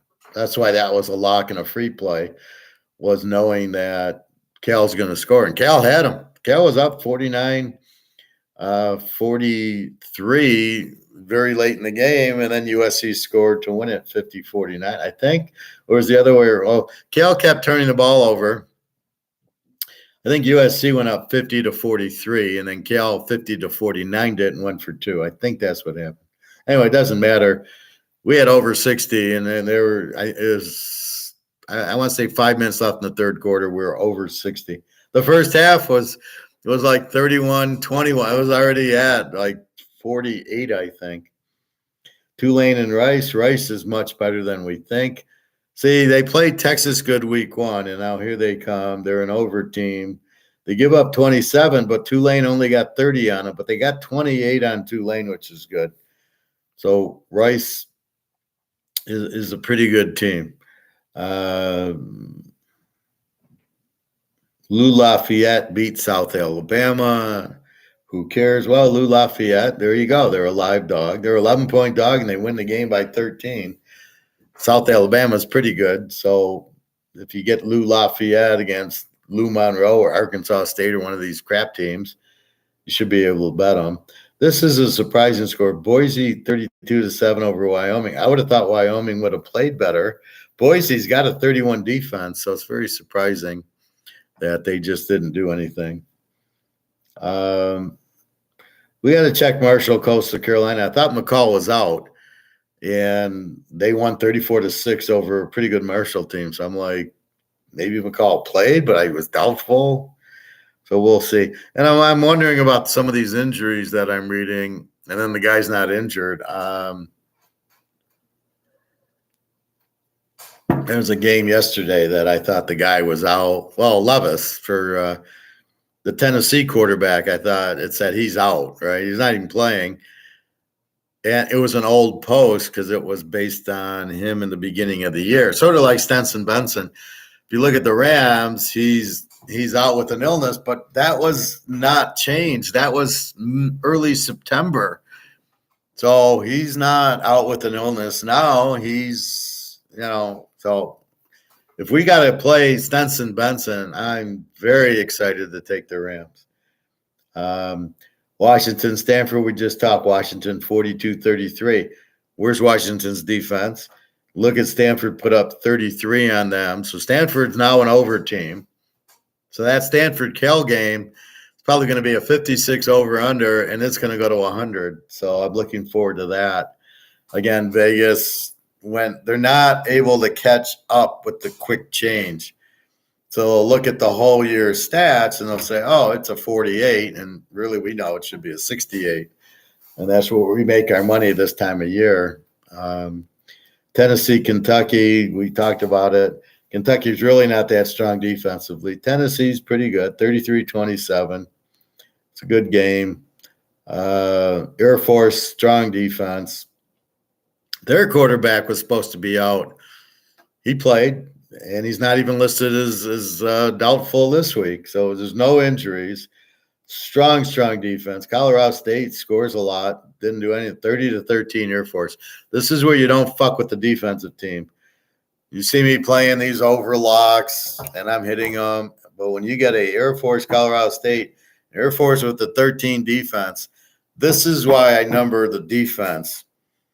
And I watch enough Air Force to know, yeah, this is a strong defense.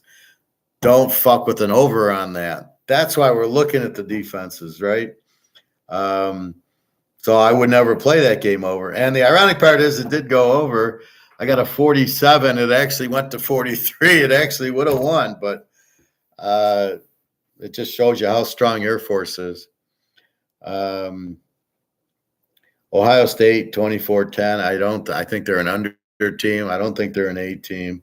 They have a 10 defense. Wisconsin, 18. Why I didn't lock that game, I have no idea. That was the lock because the Mordecai, the quarterback, was out. And so I knew Ohio State's not showing any offense at Wisconsin. They're not going to put up 24-10. So it was over under a 46. I did play it under, but I should have locked it. Colorado, UCLA. UCLA had 4. The running back fumbled twice at the 10-yard line. And then we get a 44. We needed a 54 for over. 2 fumbles, that's 2 touchdowns. We get it over. So we played it properly because they should have scored 40 points on Colorado. Colorado did get us the 16 that we needed, so it should have been an easy over. Them holding UCLA to 28 doesn't make a whole lot of sense because Colorado can't hold anybody. They give up 36 a game, but it was 4 turnovers. 2 fumbles by the guy at the 10. I don't know where the interceptions happened, but one happened at the UCLA 30. But, yeah, Colorado is what they are, kind of a weak defense. When they play a strong defensive team, they just don't show up. North Carolina, Georgia Tech. North Carolina is back to an over team. They give up 22 a game, but not against Georgia Tech, 46-42. Georgia Tech is a strong offensive team now. They got a pretty good quarterback. They were getting 11 at home. I mean, I missed this one. This should have been an easy – the over was 64. They played an 88. So Georgia Tech's a very strong over team. I think I had them over with Miami. I couldn't believe that game didn't go over. That was the 24-20. Let's not take a knee game. Cincinnati, Oak State. As I say, Oak State's playing very well. 45-13. I got it locked 58, I think. 52. I get a 58. That's the beauty of the teaser. I think I went from 57 to 51 or something like that. And all I needed was in the 50s. That's why I locked it. Had this been a 68, I wouldn't have locked it. But because they made it a 57, because they're taking the yearly averages, not seeing what Oak State's doing the last 3 or 4 games. I get a 50-something, and I get a 58. So I would have lost the 66, but I wouldn't have locked it. Cincinnati doesn't score for me, only 13. But here comes Oak State. Don't pass on them. 45-13. They are playing great. Beat Kansas State, beat Kansas, beat West Virginia, now beat Cincinnati. Now you've seen Kansas beat Oklahoma. You see K-State, they're a good team. West Virginia has had some good games, and Cincinnati played, I think one of them played Oklahoma like 31-29. So you can see what's happening. Here comes Oklahoma State, and they're not going to – these over-unders are going to be in the 50s. This is like, we're in a candy store. Like, yeah, I'll take Oklahoma State over 50 for $1 million. I mean, that's exactly what you're looking at, and that's what you're trying to see. Washington State, Arizona State, same thing. Arizona State, 38-27. That they changed quarterback. Now, they've had 3 quarterbacks, and they've been injured. So we got to see who played, but Washington State's a strong defensive team. Now, you had Arizona State as a home dog. As I always question, when you go to the desert, you don't want to be a road favorite very often. And, Washington State's got a 30 defense, and Arizona State put up 38, gets the win. It goes way over because Arizona State's not much of a scoring team. Where the hell did they get the 38 points from? So, again, they're getting comfortable, and they're starting to make better plays. They look good. Arizona, Oaks, Oregon State. I have that game. I took Arizona 9.5. You're in the desert, but I catch Arizona 28, USC 28. USC goes a 3-and-out the first 4 series. I'm going, Arizona's got a hell of a defense. Then they go to Washington State and win 44-6. Okay, I'm putting Arizona in the Oklahoma State and the Kansas State column. So now we look for them this week, and Vegas will not catch on because Vegas doesn't look that. They look at the whole picture, and we're just looking at the last 3 or 4 weeks going, now these teams get it. Because it takes time for the coach to get going and the new quarterbacks, especially with the transfer portal. The transfer portal really fucks up betting.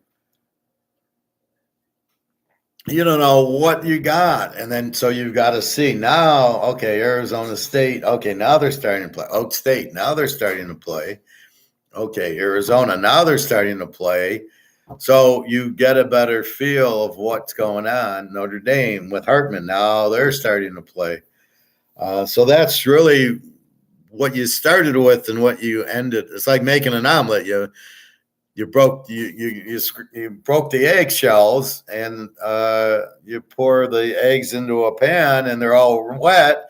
And then at the end, it's all harder, and there's no liquid, and you got hamburgers in there and everything. And it's a very good. And it's an omelet now, not the water egg. And that's what you got with the football. You start off with the water, and then you end up with the omelet, and that's. But Vegas still thinks it's water, and we know the omelet. Now we can know what to bet on. Fresno State and Vegas. Interesting game. Mikey Keene did play. Vegas is a good team. They're an over team. It did go over 55. The over-under was 56. Fresno State's a good team, but so is Vegas. And then San Jose State, Hawaii. I was shocked at this score, 35-0. I did not think Hawaii would get shut out at home to San Jose State, who gives up 31 a game. Again, it shows they have a weak defense. But if they have a weak defense, what the hell's going on shutting out Hawaii? That's what I'm trying to avoid. So if Hawaii's playing Alabama, yeah, they're going to get shut out. But in this situation, they're playing a 31 defense. I'm expecting them to put up 20 points. And that would have given us our over was 53. we would have made it easy. And there was some San Jose State could have scored a couple more, had some bad turnovers. So that's why we review week 9 to see what looks strange here. Arizona wins, Stanford, well, Kansas wins, Oak State looks good. So now we're getting the new teams, and we're like, okay, now let's fuck Vegas up because they won't make the adjustment. We will. But you've got to have this look to understand that. And that's really the key to it is you have to know what you're looking for. Right.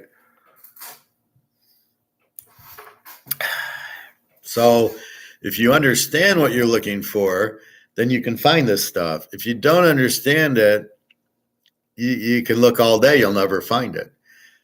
So that's where being an INFJ and very analytical and very good at predictions makes it fall in. So when I see a problem, I think this is my key asset for this. When I see a game that doesn't go the way it should. So I bet Washington, Stanford, Washington's going to lay in 20. They come off a loss or a small win to Arizona State. They're going to kill them. And they put up 40 points, but Stanford puts up 30. Where's this coming from? They don't score. Stanford's a weak offense based on our ratings.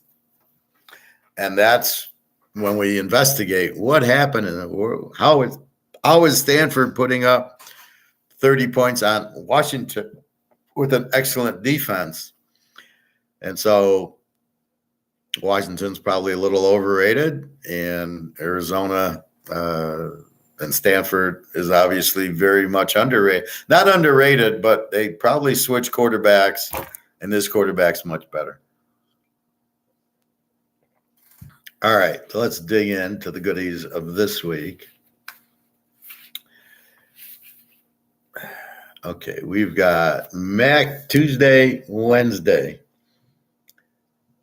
And that's like the only MAC we have. So there's Tuesday, Wednesday, Thursday, Friday, and then all the games Saturday.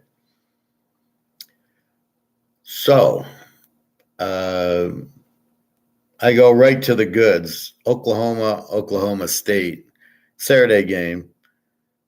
And I'm thinking the way Oklahoma State's playing, I want Oklahoma State.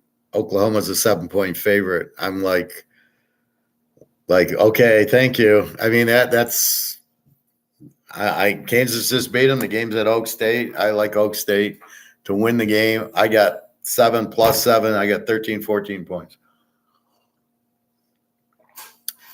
Oak State is hot. There's no way Oklahoma's blowing them out. Now that Oklahoma's got a 19 defense after I updated for everything, it's probably much higher because Kansas put up 39 on them, and I think Cincinnati put up points. So they're really not. Oklahoma beat UCF 31-29. Now they put up 39-30. Kansas put up a 39 on them. Are they really a 19 defense when they're giving up 30 some points a game in the last couple of games? And you're going, no. That was UCF. So they just lost to they barely beat UCF, and then they just lost to Kansas. It was very strong offensive team. Not surprised at all. But now we've got Oak State, and I say I'll take the dog because it might be Oklahoma. And then I see Oklahoma 7-point favorites, and I'm going, why? All right, it was 34-30 with Texas. They had to score with 5 seconds left to win that. Barely beat UCF 31-29. They went for 2 and didn't get it. And now here's the Kansas game, and I'm going, well, wait. Back in week 1, they beat Cincinnati State 73-0, and that's what everybody remembers, and it skews their numbers. So we pull that out. We pull the high school game out, and now we look at it and we go, yeah, they're an average team. Oak State's much better team right now. Real date, I called Denver winning. Yeah, I had the under in the game, so that was good.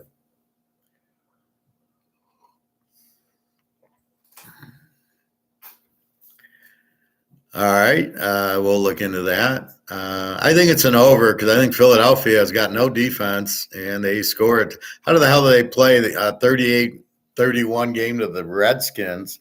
So I think that's an over. I can't bet on Dak Prescott in a big game because he doesn't show up.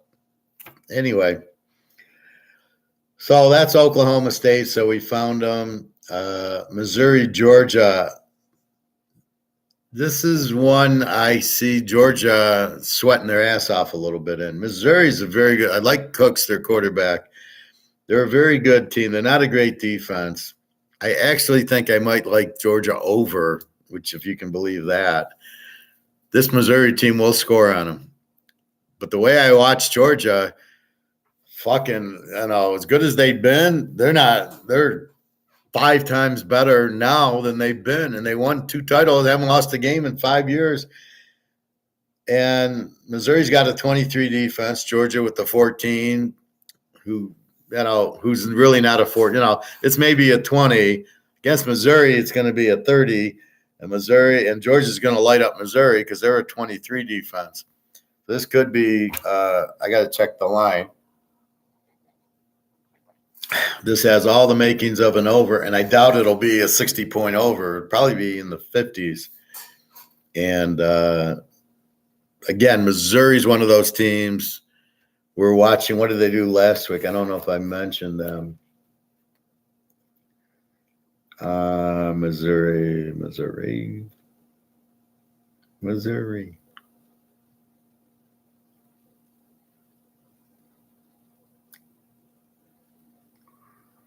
Where is you?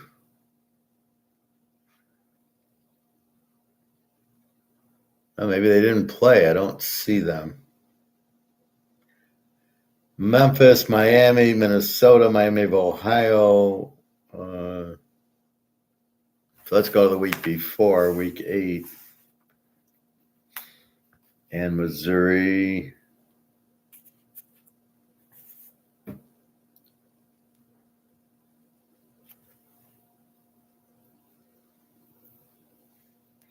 Missouri beat South Carolina 34-12. I had the game over 51, and they got 40. I was surprised there. Yeah, they didn't play yesterday or Saturday. So keep an eye on that one, but I think Missouri is going to give Georgia all they want. Spencer Graves, welcome to our class. Thoughts on Will Levis being the starting quarterback of the Titans going forward? Well, we got to see him in a few games. Against Atlanta, they don't have a strong defense. Let's see him. Well, Tennessee, what? They got nobody. I mean, Houston, Indy, Jacksonville. So we got to see him against Baltimore or Kansas City. That would be a really good test. So you got to see him against a good defensive team. But against the weak defensive teams, again, what happens in the week 1, nobody really knows him. They don't have tape on him. They don't know.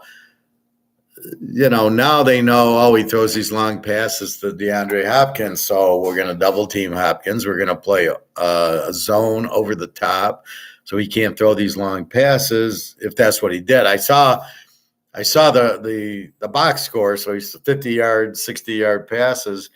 Were they bombs or were they like little screens and he broke tackles and ran? I got to see that. I don't know. I was never impressed with him at Kentucky. I never thought he was that good. Shocked he was a first-round pick. I like Stetson Bennett from Georgia much better, but we will see going forward. You got to give him 5-6 weeks to really see him against different teams. Is he going to throw 4 touchdowns in every game? That, is he Kurt Warner? I remember when Kurt Warner came in, same thing from the grocery store, and he threw 3-4 touchdowns every week. And, okay, this guy's really good.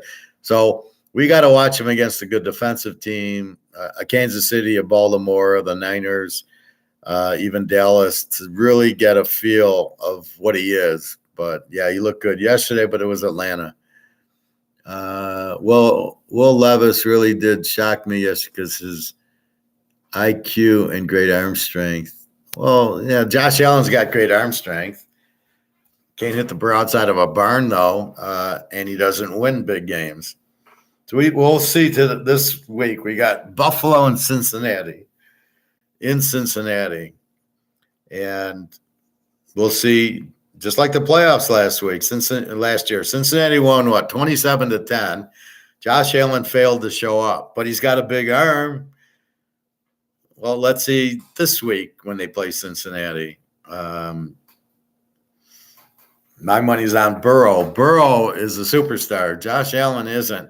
These guys with the big arms, I don't really care. It's not about the big arm. Look at Joe Montana. You think he had a big arm?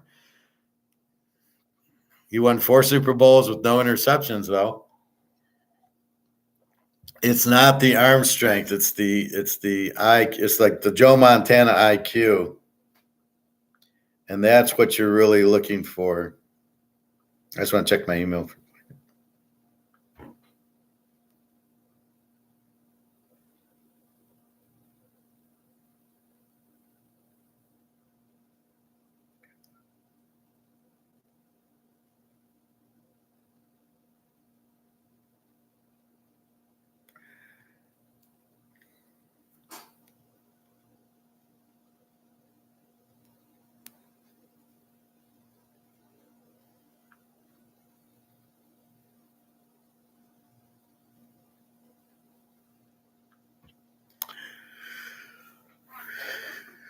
All right, so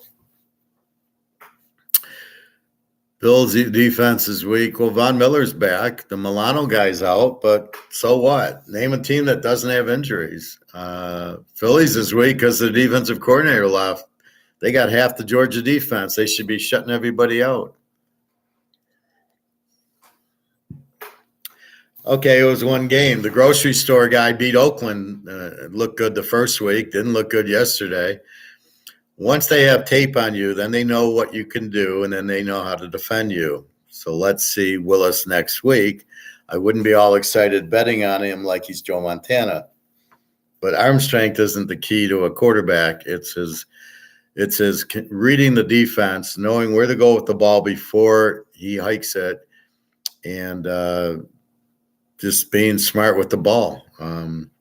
So that's the thing. So I don't know about Will Levis at this point. I didn't like him in college, so I don't really love him here. Anyway, so where am I at? So Georgia, Missouri's we'll have to see what that is, but I got a feeling that's more of an over the way. I don't think anybody can stop Georgia. Let's go down the list here. Wake Forest, Duke looks like an under.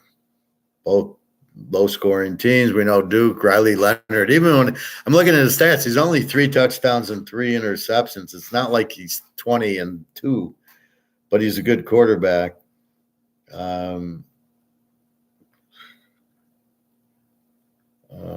Let's see. K-State and Texas should be an interesting one without the quarterback. K-State's playing very strong ball right now. We'll have to check that. They're probably a very live dog or it's hard to go over with Texas because of the quarterback. I don't know who was their quarterback last week. I know Ewers was injured, he's out.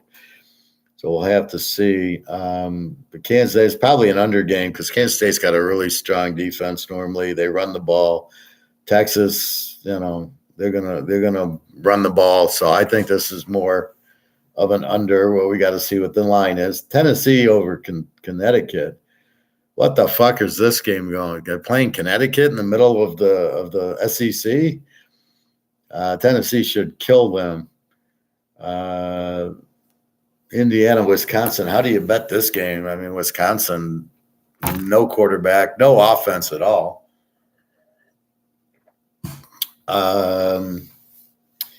Indy, I don't know. They put up points on Penn State. They're probably a live dog then. They're at home. You put up points on Penn State, you'll put up points on Wisconsin. So the fact they're at home might help them. Ohio State, Rutgers. First team to 15 wins. Rutgers strong. You got a 10 defense and a 16 defense, and these are all updated as of Sunday.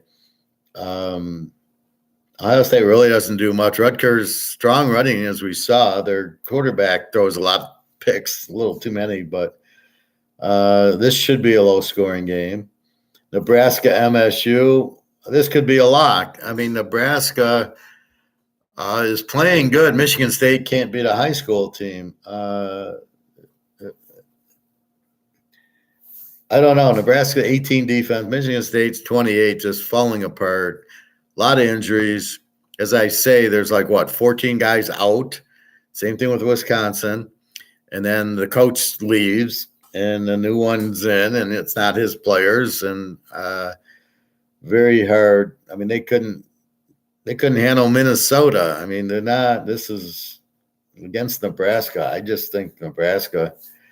I'm hoping State's the favorite, but I think I saw the spread. I don't think they are. Arkansas, Florida. I don't know. I thought they were a good defensive team, but not what I saw against Kentucky and not what I saw against Georgia. Georgia just that's why I bet under on it. Florida has a good defense. It just didn't show up. Where Georgia's got one of these USC offenses that we're looking at because they look fucking good. A&M and Ole Miss should be a very good game. Probably take the dog in that one. A&M's playing well. Strong defense. Ole Miss, they showed you when they played Alabama that they couldn't handle it. So a pretty good team, but this is probably a dog play. Notre Dame, Clemson. Clemson lost again. I mean, they lost to Duke. They lost to They lost to Duke, to Florida State, now to NC State, but I think there was one other one. I think Notre Dame kills them. I mean, the game's in Clemson, but I think Notre Dame figured it out, and Hartman. And Clemson keeps losing these games. They just don't. They're not the same. And this spread should be like Notre Dame by 10, and it'll be, I think, Notre Dame. I think it's a 1 point or 2 point spread. Absolutely Notre Dame. Georgia Tech, Virginia is now an over. Georgia Tech lit up fucking North Carolina, and Virginia lit up and beat Virginia beat North Carolina. Then they played Miami very strong. So we've got to check the quarterback on Virginia, but I don't think they're a low-scoring team anymore. And against Georgia Tech, this game should go way over. See, I like doing this without the spread because it gives you what we're thinking is going to happen. Then we throw the spread in, and then if Ohio State Rutgers is a 55 and we love it under it, that's how we get our locks. But we don't want to be influenced by the spread. We don't want to see a 55 and then go, well, should we go over? Should we go under? What do we think? If you look at it blind like this, where I have the defensive stat numbers in, so Florida's a 23, Arkansas is a 23 defensively in the macro look. We haven't even broken it in conference yet. And we see that, then we have a feel of the team total, and then we have to break it into smaller. But it gives us a feeling of who we like, and then if we get the right spread, that's how we bet on it. ASU against Utah. ASU's not a W anymore. Utah's still pretty great defense, no offense. I think Arizona's a live dog here, probably an under game.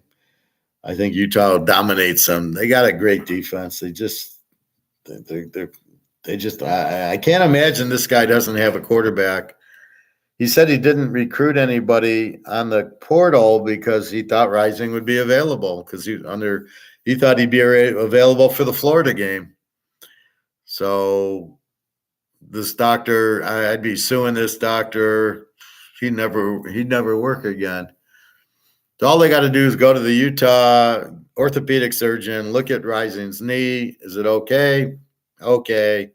I'm suing you for malpractice because you're a fucking idiot. And I'm going to play Rising because my doctor says he's okay to go. And if he says he's seriously injured and he can't, okay, fine. Then why is he practicing without any restrictions and no braces if his knee's bothering him? It doesn't make any fucking sense. And the coach being so upset because the coach knows he's ready to go. So I got Alex Smith going, oh, well, it's far worse than he thought. No, it isn't. It's not worse than he thought. You got a corrupt doctor and needs to go to jail. All right, Army, Air Force. This game will not hit 10 points. Air Force is going to shut them out 13-0. They know the Army because it's the same offense, right? So they know how to defense it. Air Force with a strong, strong defense. Army can't score. They lost to fucking UMass. So look for this game. I think it's a 35 over under 40 will be they'll never get close to it. UTSA North Texas should be very high scoring. You got Frank Harris. North Texas is a very high scoring team. They give up 37 a game. They score 37 a game. And UTSA with Frank Harris scores a lot. So this should be an over game. This is what we're looking for, the over teams playing each other with a 60 or so over under. Then that's what we did last week. And it was very successful.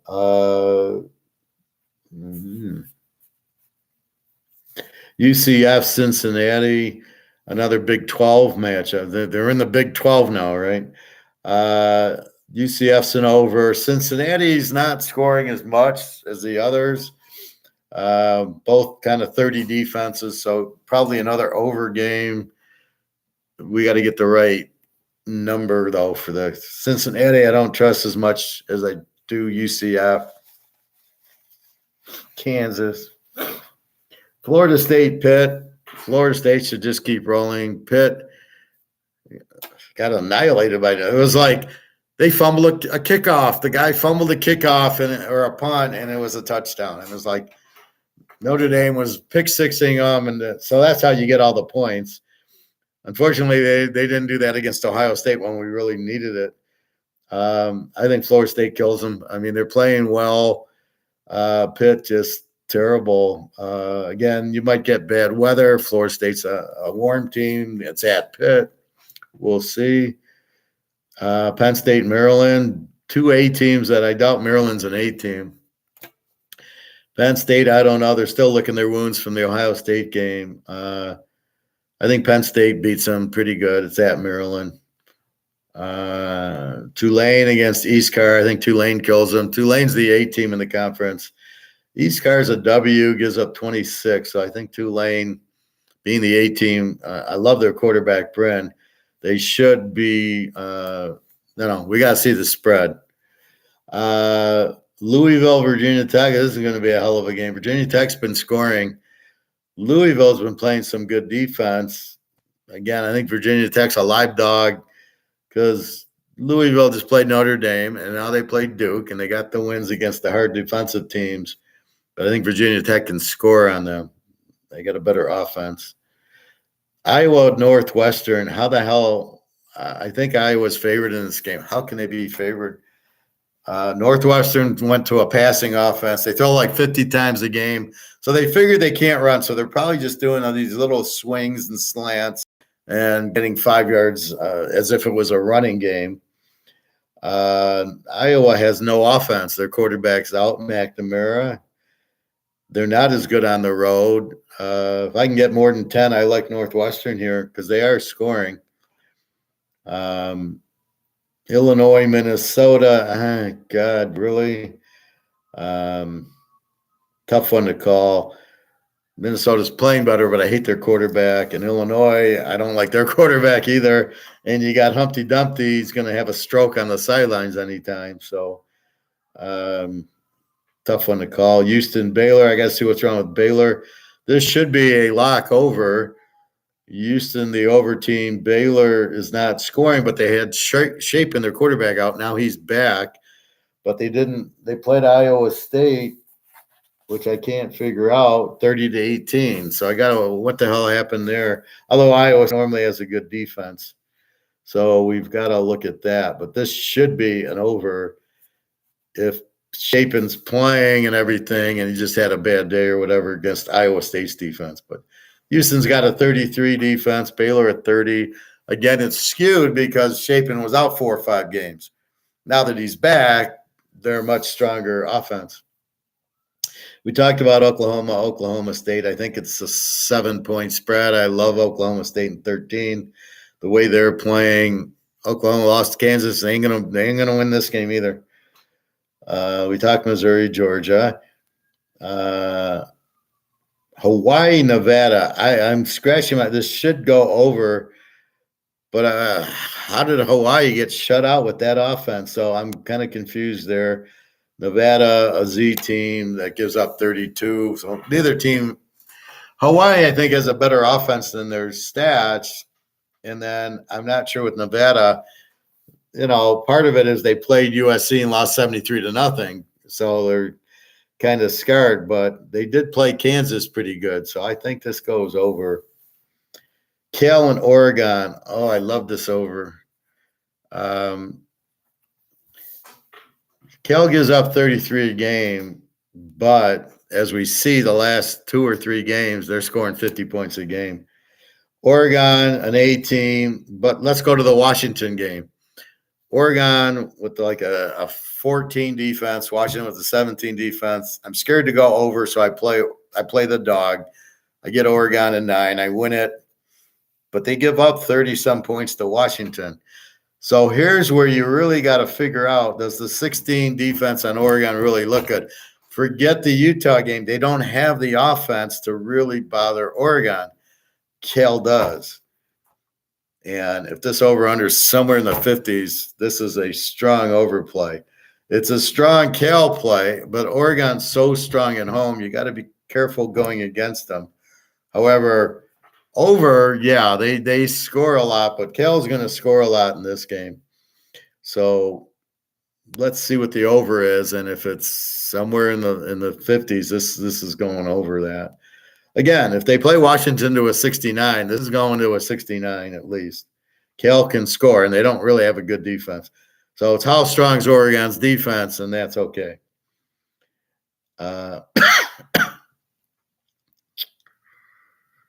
UNLV, New Mexico, another over game. Both over teams. Vegas gives up 27. New Mexico gives up 33. Perfect. Give me a 60-point over, and it's a lock. That's what you're looking for. The good offensive, bad defensive over teams. That's really the key. That's what if you find that, because the other times like Oklahoma, Texas, they both have good defenses and good offenses. You don't know what you're getting. I took the dog and Oklahoma in 12.5 and we got the win. But I never thought of the over because I was scared of the defense. Here you've got a 27 defense and a 33 defense. You've got 2 weak defenses with 2 explosive offenses. They should just go up and down the field. And that's what I've been doing lately. So if this is a low 60s, this is a very good play. Utah State, San Diego State. Utah State, another one of these over teams, gives up 34, scores 34. San Diego State's a W, but they played UCLA and Fresno State and I think Washington. So they didn't score against those teams. They gave up 28. So I got to really look at them in conference. Let's see. What did they do last week? Do we have San Diego State?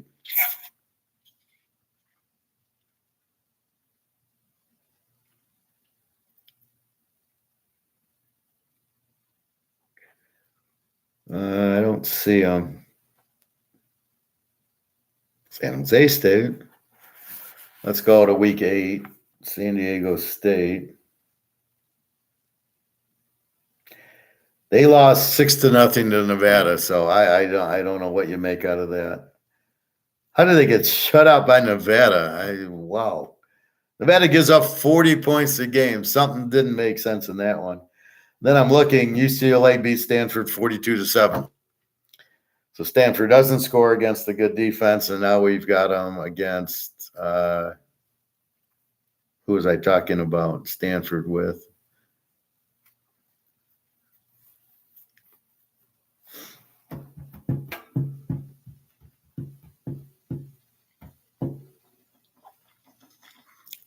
Maybe I haven't gotten there yet.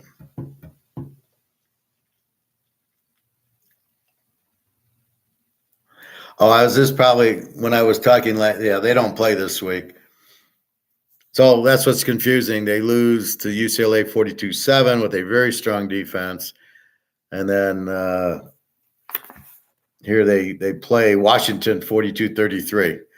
The difference, they were at home. They were at home both plays. So it shows you maybe Washington's defense isn't that good and UCLA's really is, but it was there. Okay, Kansas and Iowa State.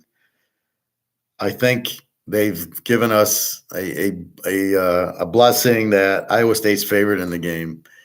Kansas just beat Oklahoma, and I'm getting them with points. Thank you very much. Thank you, God. Let's put it in the right spot.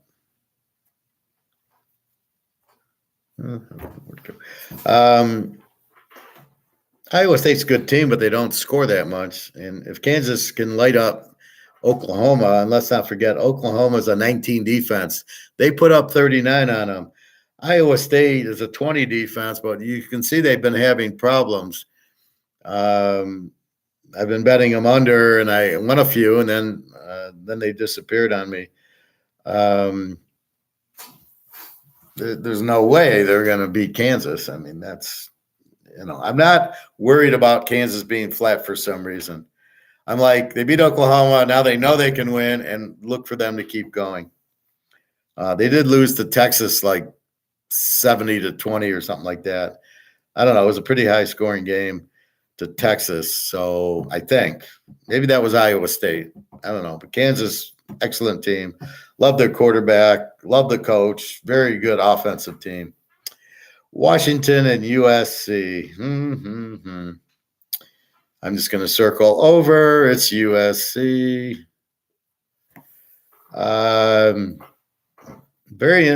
Washington had trouble with Stanford. This game's going to hit 100. I mean, USC will never stop Washington, but I don't think Washington's going to stop USC either. This is where I'm dissecting these low defensive teams to see if they're real or not. That's why when somebody brings in Michigan, I go, well, they haven't played anybody. And they won't. They play Penn State, who's not really an offensive team, and Ohio State, who's not an offensive team. They won't play an offensive team unless they play Georgia or Oregon, Washington, or whoever they play in the playoff. They might get lucky if Alabama's in it because they don't score. But they're going to have their hands full, and they have their hands full with Oregon and Washington. They would have had their hands full with Oklahoma.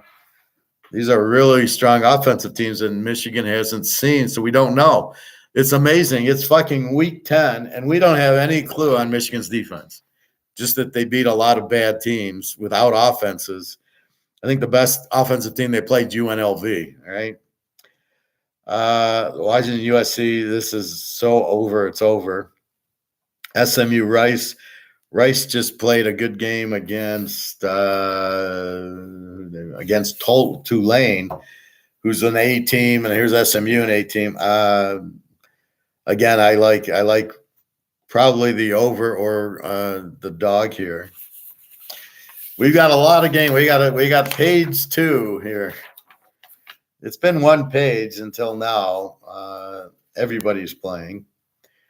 Kentucky and Mississippi State. Mississippi State's been playing bad. Kentucky, as I say, their defense really is probably a 27-28, not a 25 or 23. We'll have to see if Will Rogers, I don't think, played last week. If he's back, maybe they can get this game over. Purdue, Michigan. Here's my whole point. Michigan gives up 6. Is that real? Purdue sucks. They're a W. They give up 30. Michigan's, I think, laying 30 and like 40-something in the game. It's hard to bet a Big Ten game in conference like Penn State, Indiana, laying 30 and expecting them to win.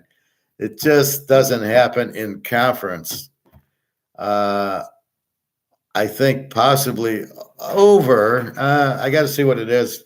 And it's only because I think Michigan, they changed their offense. So I think Michigan could get over by themselves if it's 40 something. We will see. What do I got? The sun out? Oh, the sun got light. Yeah, the sun's out. It was pretty warm. I went out to swim, so it wasn't that. No, it was cold. It was cold. Yeah. So Purdue, Michigan. It's all Michigan here. Purdue's, probably will get shut out. Michigan will probably kill them. A 6 defense against a 30 defense. I mean, that's all you need to know. LSU, Alabama, Bobby's game of the week. I think Alabama's a 6-point favorite. Alabama with a strong defense. Milrose were questionable. LSU with a strong offense, weak defense. So this kind of looks like an over game to me. I think LSU will score on them like they did last year. It was pretty high scoring, I think. Alabama, yeah, the defense, but LSU's defense doesn't show up. Milrose should be able to score some, but he's been playing every game like 27-20, and so I think we get into the 40s here. It's hard to take Alabama to the 60s. That's just not going to happen usually. LSU played Georgia in the SEC championship game. They put up 30-some points on them. So I think LSU can put up points on Alabama. I think they're a live dog against Alabama. Now, I've been blocking Alabama and free picking them all year, except for the Texas game I had. Milrose looks much better, but they're going to need a lot of points to beat LSU. So I think this goes over. I think LSU is a live dog here. I don't think Alabama can handle this style of offense that LSU is running at them. This is not what they're made out of. Alabama can beat a stationary quarterback in a running game. They have trouble with Johnny Manziel type of rolling quarterbacks who are good throwers, and that's what you got with Daniels here for LSU. LSU will put points. I think this is a close game. LSU could win. We'll find out the spread, and I think it's an over game. Only because LSU really doesn't have a defense. They're not playing well. So we will see. Miami, NC State, two pretty good defensive teams, probably an under. Miami, you can't take them serious with the coach. Any coach that stupid to not take a knee and then get a fumble and then let them throw a 50-yard pass to beat them should not be coaching. Total incompetence. I never liked Cristobal anyway. The fact he played at Miami doesn't make him a coach. He's ruining Van Dyke. You got a guy like Van Dyke and Hartman. You've got to change your offense to their skills and let them throw 50 points a game. That's what you do. You don't block them. Let's run the ball. You got fucking Van Dyke. You don't run the ball. You do some runs, but you throw the ball. You use your strength. The art of war. You use your strength against their weakness, and your strength's Van Dyke and it's Hartman, and you use them. You don't. And these offensive coordinators are fucking clueless what they're doing. But I like. Oh, here's Stanford. So I don't know. I think Miami, NC State really doesn't have an offense. They played pretty good. Who did they play? Or didn't they beat? Yeah, they beat Clemson 24-17. So probably a low-scoring game like that one. Makes sense. Stanford, Washington State. Stanford's an over team who gives up 38 and who found an offense. Washington State will not stop the offense, not like UCLA did because they give up 31. Love the game over. Don't know what the line is. I'm hoping it's in the 50s if we get the full Stanford stats. But this game, this is depending on the lines. This is the over we're looking for. Western Kentucky, UTEP. Who gives a shit? UTEP's a Z team that scored a lot last week. Let's go past that. Oregon State, Colorado. Oregon State is an A team, gives up 21. Oogly Boogly is the quarterback. Colorado, we know, big offense, no defense. They don't show up. They got 4 fumbles or 4 turnovers against UCLA. The game wasn't even close. Look for this game to be way over also. Colorado should be able to score on Oregon State. We know Oregon State's going to light them up. They'll put up 40. Colorado probably be in the 40s. Should be an 80-point game at least. See, against UCLA and Utah, Colorado's going to have problems. They had problems with that. They haven't played Utah yet. They're not going to score on Utah because they put pressure on him. That's how you beat these quarterbacks. You just put pressure on them. They can't act fast enough. They don't know how to do anything, and they end up, with that. So keep that in mind. But this is definitely an over. Again, we're looking for a nice spread. Fresno State, Boise. We've got an over team in Boise and a team in Fresno State. Mikey Keene played last week. They have a fairly good defense. I think this game goes over also. We got to see the number on this. But Fresno State's the better team here. They're the A team. And last but not least, UCLA against Arizona. I love this game under. This is a UCLA defense, but Arizona's defense, as I said, against Washington State, they win 44-6. Against USC, they hold them the three plays, punt the first four times USC touches the ball, and it goes 28-28 at the end of regulation against USC. This is a strong defensive team, Arizona. We know UCLA's got a strong offense, and from what their quarterback sucks, their running backs can't hold on to the ball. So I like the under. Hopefully it's in the 50s, right? In the 50s, it's a lock. If it's in the 30s, it's hard to play it. And that's what makes the difference between the lock and the not lock. So let me just highlight that. So what do we got? 2 hours. So let's go through the lines and let's see. See, if you do it this way, you're basically making your picks without the lines, which is really what you want to do, because you don't want to be influenced by the line. You want to study the teams, understand the teams, and then the line. Then when you see the line, you'll know what to do with it. Like I did last week, USC Cal. I know it's an over. As soon as I see 66, what do I do? I tell you to bet it. I can't believe it didn't move. It should have went to 70. It didn't. But as soon as I saw 66, I said, that's it. That's the over. And that was a free play. It was a lock. And when they did a 98.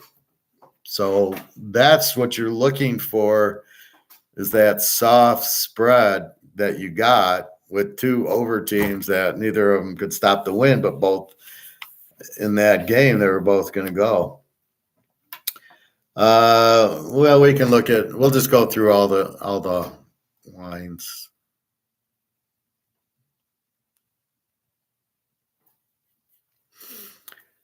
All right. We've got Northern Illinois, 3.5. 44.5. That is a Tuesday game. We've got Toledo 15.5, 51 against Buffalo, who's a pretty good offensive team. Toledo's the A team there, so this is probably a good over. Ball State, Bowling Green -7 and 41. Ball State's the Z team, Bowling Green's an E. We gotta look at the schedule on those. All these MAC teams, the problem is they get skewed. They play Alabama, they play Michigan, they play USC, they lose 65-0. Like Central Michigan lost 31-7 to Michigan State, of all teams. So it skews their whole thing. It's the first week. Now they're a different team. Now you just go in conference, and then you really get what they're doing the last 4 or 5 weeks in conference, you throw out the Michigan game, you throw out the high school game. And now you see, based on the last 4 or 5 weeks, what is the team? All right. Akron, 3.5. Akron's favorite over somebody. 41 against Kent. Now, this is Z versus Z. There's 3 Z teams in the MAC: Ball State, Kent, and Akron. And Kent and Akron are playing each other, and they're both a 33 defense against a 30 defense. The over-under is 41. That shows you how bad the offenses are when 230 defenses are playing each other, and you got an over-under of 41. This should be a 60. But these teams, see, now my argument will be they'll score in this game because the defenses are so bad, they'll actually score a lot of points. Now we're on Thursday. We got Texas Tech, TCU, Tech -2.5, 59. Again, TCU's quarterback's out. Morris, maybe he comes back, but right now he's out. That's why Texas Tech is favored. We got to look at what the backup's doing. So that's where the injuries now come in. And this is why it's hard to bet too much on these games because of the injury. Guy gets injured, now you're fucked. So if you're not injured, if everybody's healthy, it's fine. So that's another variable to put in. Also Thursday, Wake and Duke. We got Duke -12.5, 44. This is a nice under. Duke doesn't score. Maybe Riley Leonard plays, but Wake's got a pretty decent defense, and they don't score a lot. So I can see this is enough to go under 44, under 50 probably. Let's see. Now this is Monday. Let's see what happens by Saturday. Troy 6.5, 45.5. To South Alabama. South Alabama is the A team. Troy's been playing very well. They're a 17 defense. South Alabama's a 21. So this is a little bit tricky here. I like South Alabama is probably a live dog here. Now we go to Friday. We got Syracuse -3 and 51 to BC. BC's an over team. Syracuse has been having all sorts of difficulties. I think BC is very live here, getting 9 as the dog. Possibly an over if Syracuse, but they haven't been scoring. So they play good teams, Clemson and teams like North Carolina, and they just haven't been scoring, but their defense sucks. So we'll have to micro look at what's going on with Syracuse. But superficially, I like BC and 9 right away because they're scoring well. Wyoming 7, 44 to Colorado State. Wyoming plays much better at home. Colorado State should be a very live dog here, as well as the over. Wyoming gives up 26 a game, and Colorado State 33. We got to check for injuries on the quarterbacks, but this is way low. This looks like an easy over 38. You got an explosive team in Colorado State, and Wyoming's they beat Texas Tech at home. So they haven't been really stopped. They've been winning 36-31. So they're not the normal defensive team. But we've got to check that out, right? We got Texas Tech in there. Let's look at Wyoming in conference and Colorado State. All right, here we go for Saturday. We start off with Tennessee 35-52.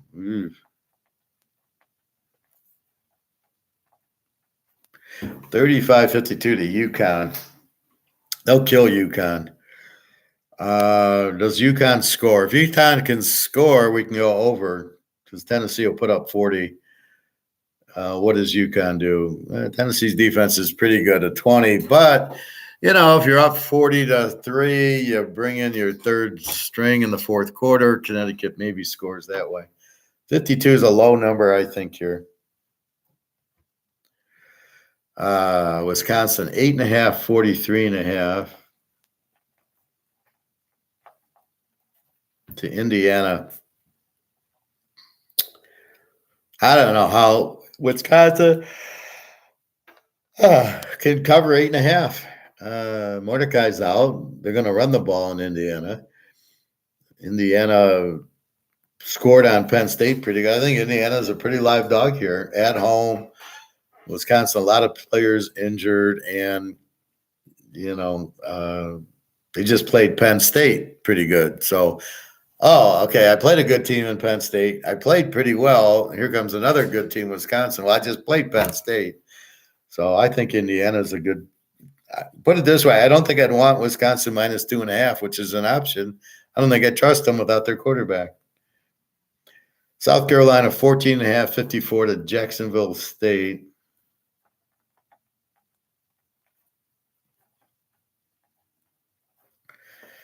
South Carolina's an over team, but they played like shit lately. Jacksonville State keeps playing on Tuesdays, so this is going to be weird for them. Again, they're an 18 defense against nobody. South Carolina 14. Sorry, I haven't eaten today, so I am hungry. It'll be 5 o'clock dinner, I think, which is probably when I'll be done here. Where are we at? South Carolina 14-54. Jacksonville State supposedly has a pretty good defense. I think they're pretty live here, Jacksonville. I think Rattlers look terrible, and Jacksonville State's playing well. We got to go in a little more depth into who they're playing, but I think South Carolina State or Jacksonville State's good. I'm losing my mind. Ohio State 18-43 to Rutgers. This is automatically an under. I don't know that they cover 18. Maybe they do. Rutgers is good. They're at home, well defensed, good running attack, but they're not going to run on Ohio State. So I think under is the best play here. You could take Ohio State minus 12, or you could go under 49. I think under is a better choice because then it's just keep the low scoring. Just Ohio State wins 14-0. Well, they lose. They win, let's say 21-10. You're laying 12, but it's a 30-point game, and that's probably what'll happen. Rutgers will probably score a little bit. Ohio State will probably score a little bit, and then that's it. Nebraska 3.5. Oh, we were hoping Michigan State would be favored here, and 36. Nebraska's been playing very good ball. Michigan State looks like crap. Bad defense, bad offense. We'll see what happens. 36. Is State that bad they can't score? I mean, I think my first thought is over 30 Nebraska should score on this. This defense is terrible, but Michigan State, I mean, they should score something. They just played Michigan and they got shut out 49-0, but they've seen it. So I think now they can make adjustments and at least score 14 in the game. I'd be shocked. So I think this is a good over. I don't know. And I got to check injuries maybe. Arkansas, Florida minus 7 and 48. Arkansas is an E team. Florida's a B, although I question it. And they both give up 23 as Georgia just put up 50 on them. So what was that score? 43-20. So you play a 63 with a team like Georgia, you got to be kidding.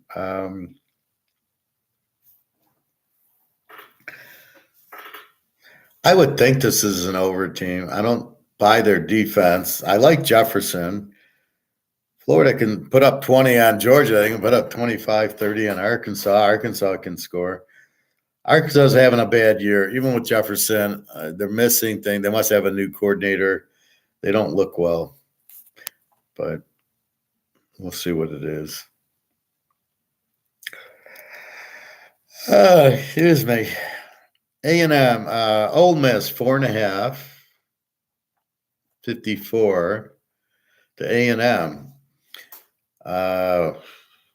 Probably an under game and probably an A&M game. First blush.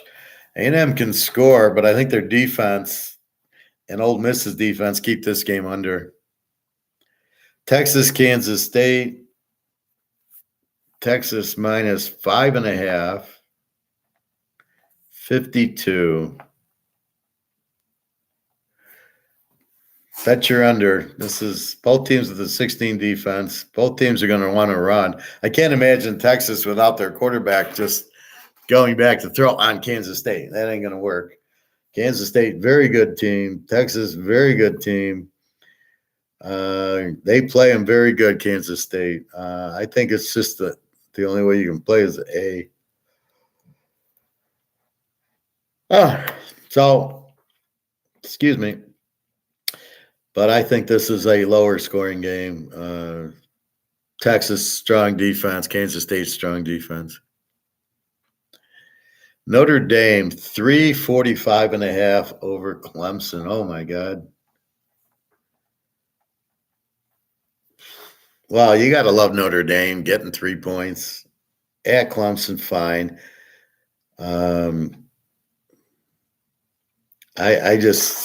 Clemson's not very good. I mean, they got 4 losses. They lost to North Carolina State.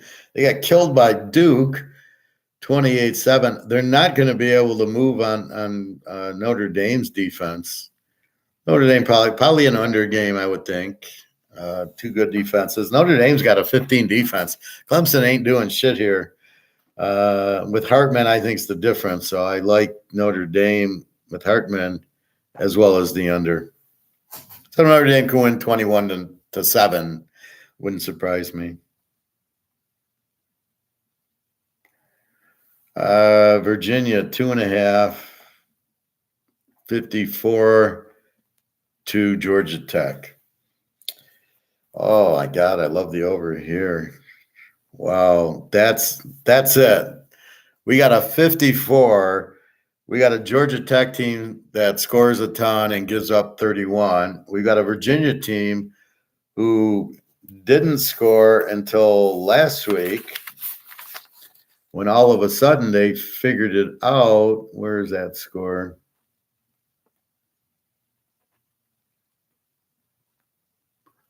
Come on, Virginia. Where are you?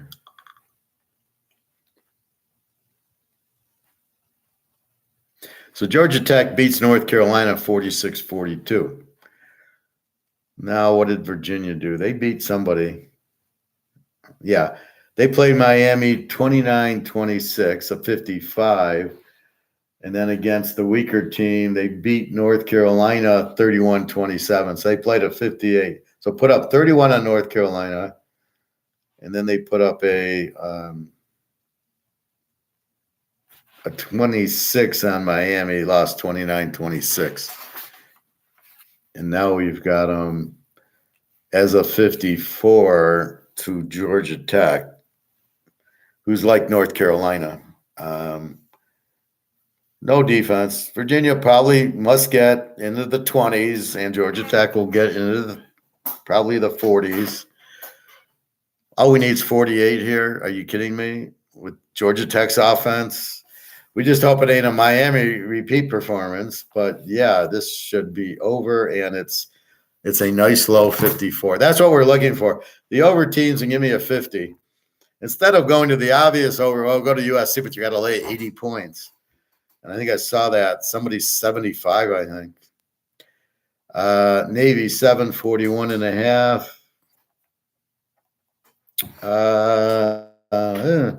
Temple stinks. They give up 38. Navy's been terrible. I don't know. I don't know how you can play that. Maybe you play it under. Navy will just run the ball game. Utah, 10.5, 42.5 to Arizona State.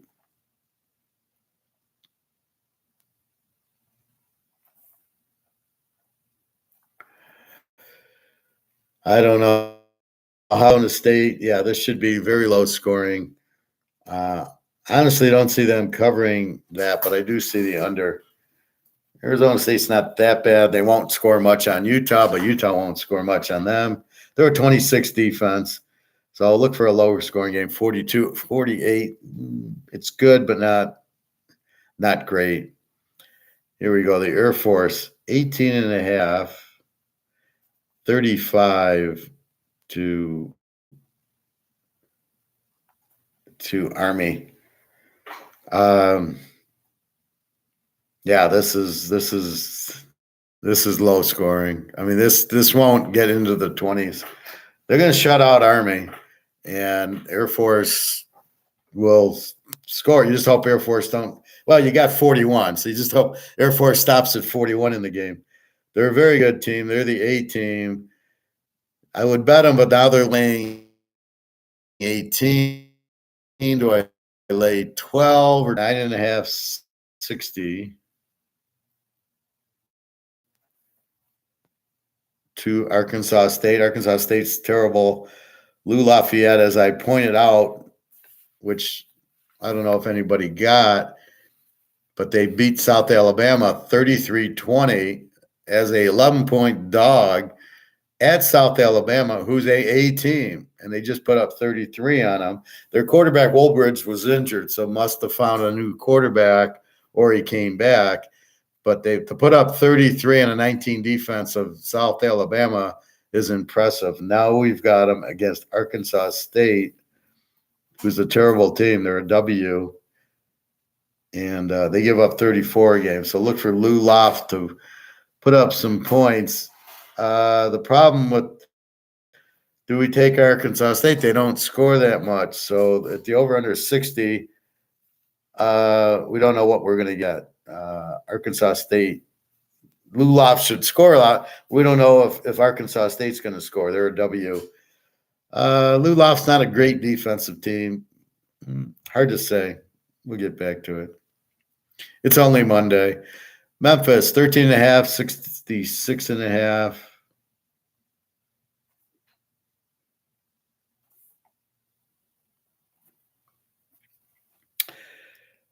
This is South Florida is an over team with a 34 defense. Memphis is an over team with a 25 defense. So they're both going to score. This is over, but it's 66, so it's a be careful over. But Memphis, they always have good quarterbacks. UTSA North is UTSA -7 and 70 is the over. Very explosive North Texas and no defense. They'll give up 37. UTSA very explosive. Frank Harris is back and they give up 25. This should be over. This should be in the 90s. Yeah, 37.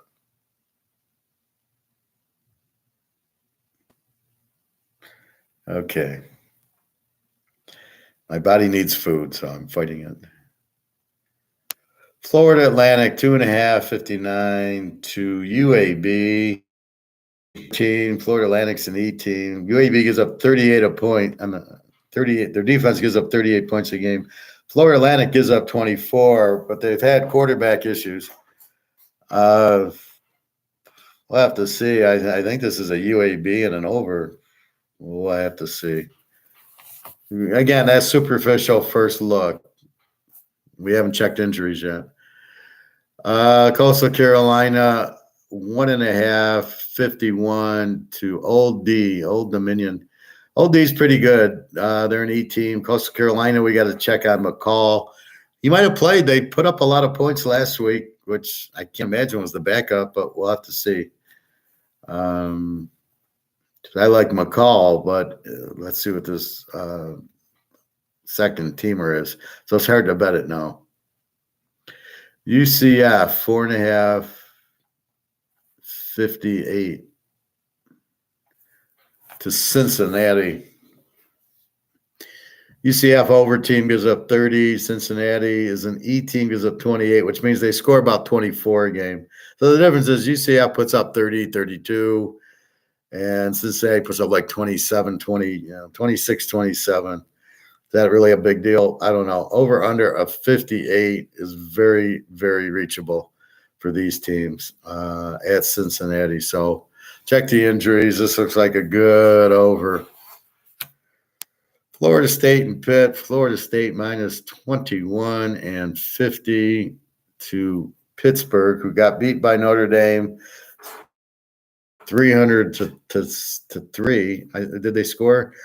What was the score? 58 to 7. Okay, same thing.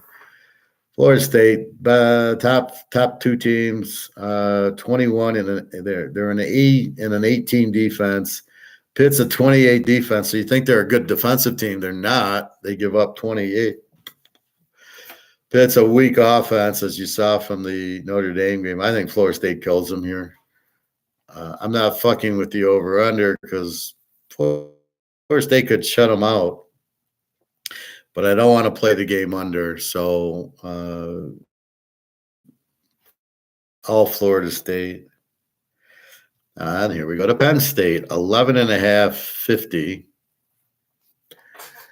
Penn State, Maryland, they're both 8 teams. Penn State 11, only gave up 20 to Ohio State. I think their defense is for real. Maryland's got a 20 defense that I question. They're an 8 team that I question.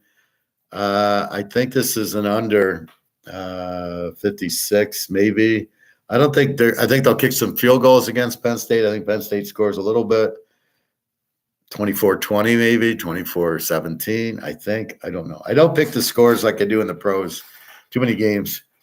But I think Penn State. The score's in my head, but I'm not going to shoot 24-20. But I think Penn State wins. They're getting ready for the Michigan showdown.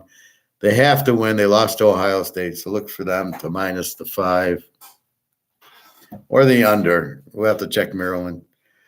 Tulane, 16 and 48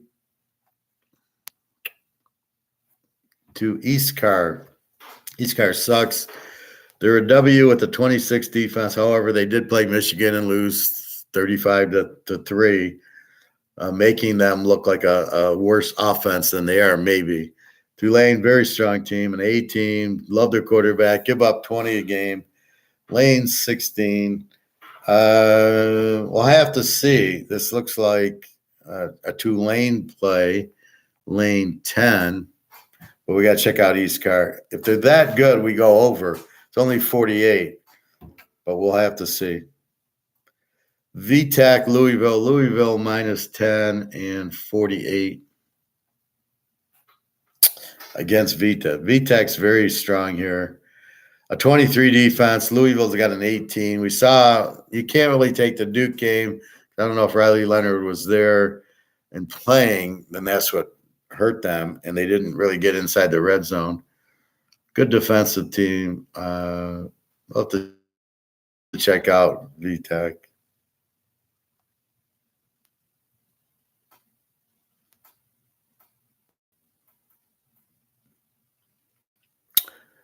Let's go. So VTech's probably pretty live here. Where am I? Iowa, 5.5, 31. How the fuck you come out with a 31 total? Oh my God.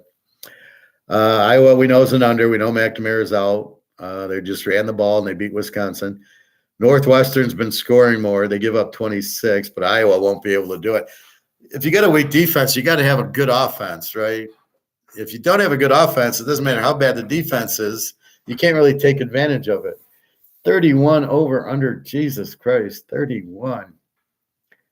I don't know if the Northwestern scores in the game. Iowa won't score a lot. It's probably an under. But it's 31. You got 37. So it's an under game, but can you play it is the question. That's what Vegas does. They make the total so low or so high you can't even play the game, and that's not their role. The role is to get even betting, not to make it so low nobody wants to go under on it. There ain't nobody going over on this game. James Madison, 5.5, 54.5. James Madison's an A team, 20 defense. Georgia State just lost to Georgia Southern, 26 defense. Interesting game. Probably an over 54 is kind of low for us. We'll see. Illinois, Minnesota. Minnesota's lane 3, 42 to Humpty Dumpty's team. The Humper, I don't know. He almost beat Wisconsin. Not a real good team this year. A W, they don't score, give up 28. Minnesota's an under team, gives up 22. They had trouble scoring on Michigan State. I don't know. Probably an under. Do I want Minnesota's Illinois? Illinois, I think, just won a game 2 weeks ago. Let's see.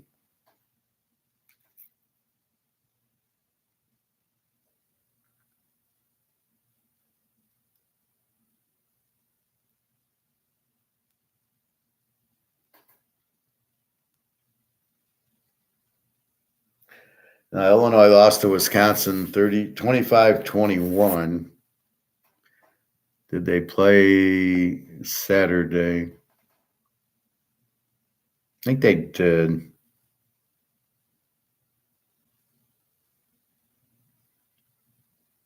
Or maybe they didn't. No, I'm not seeing them.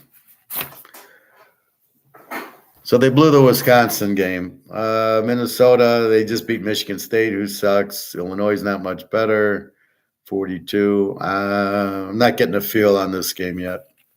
I don't trust Illinois in 9. I don't trust Minnesota +3, over, under, possibly an under, but I don't know. Baylor and Houston, here we go. Baylor 4.5, 56. I love it. Go over.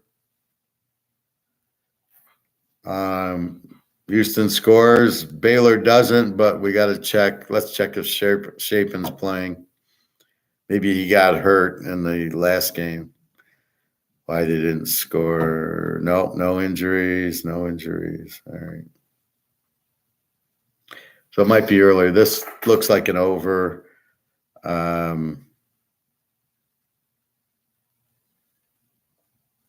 56. Baylor 4.5. Houston. They both have weak defenses. Should have good offenses if Shapen's playing. So I'll check the box score. Looks like a strong over. There we go. Oklahoma 6.5 and 62 to Oak State. We like the dog. Oak State's playing really strong. We probably like the over. 62, 56. The way Oak State's playing, they might put it all up by themselves. Oklahoma's been struggling.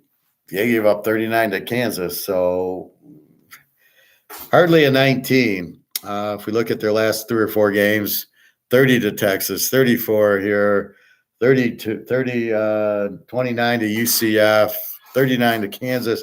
They're giving up 30 a game, and we got Oak State, who's harder than all those teams.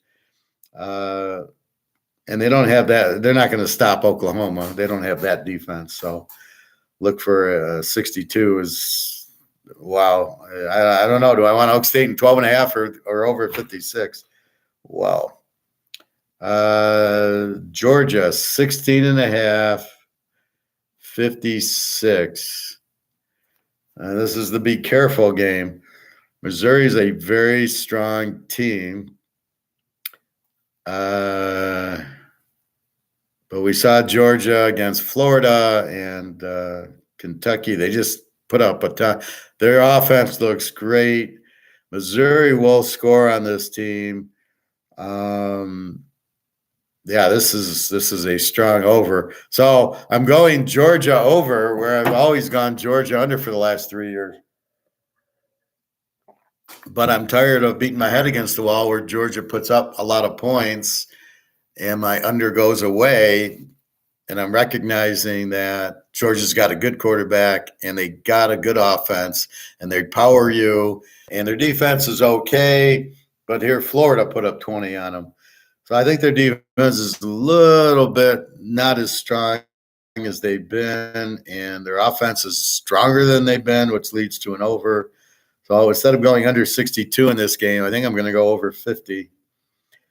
I also think Missouri in 22 is good, but I can't bet against Georgia like that. I can't take the points because Georgia's just too fucking good, but I think they can score. I think they can score 14 on them. That'll get me my over 50. That's a low number here. Tulsa minus 3.5, 50 against Charlotte. Charlotte stinks. Under team, give up 25. Tulsa's a W team that gives up 36. The over-under is 50. This is probably an over because of the defenses. So what I'm recognizing, Charlotte sucks, but this Tulsa gives up 36. Charlotte will probably score 20 points. Tulsa will probably get 30. Although both teams are kind of weak offensively, so it's really a hard one. I like going to my Houston Baylor for overs. UL Monroe against Southern Miss. Southern Miss, 2.5, 56. UL Monroe is a Z team. Southern Miss is a W. They're terrible. I don't know. I kind of like UL Monroe getting points because I don't think Southern Miss can beat anybody. It's like Love. You can't. They can't be favorites. Over under. Jesus Christ. Southern Miss gives up 40 a game. UL Monroe 33. So it's tough when they play each other. What I've been noticing, these go over. All of a sudden, they find an offense because the defenses are so bad. So that's where I'm looking at it. Auburn 13.5, 50 to Vanderbilt. Vanderbilt can score a 34 defense. So they're all over. Auburn's been struggling scoring the 22 defense. They got killed last week. It wasn't even close. They lost to – oh, come on. Where are you, Auburn?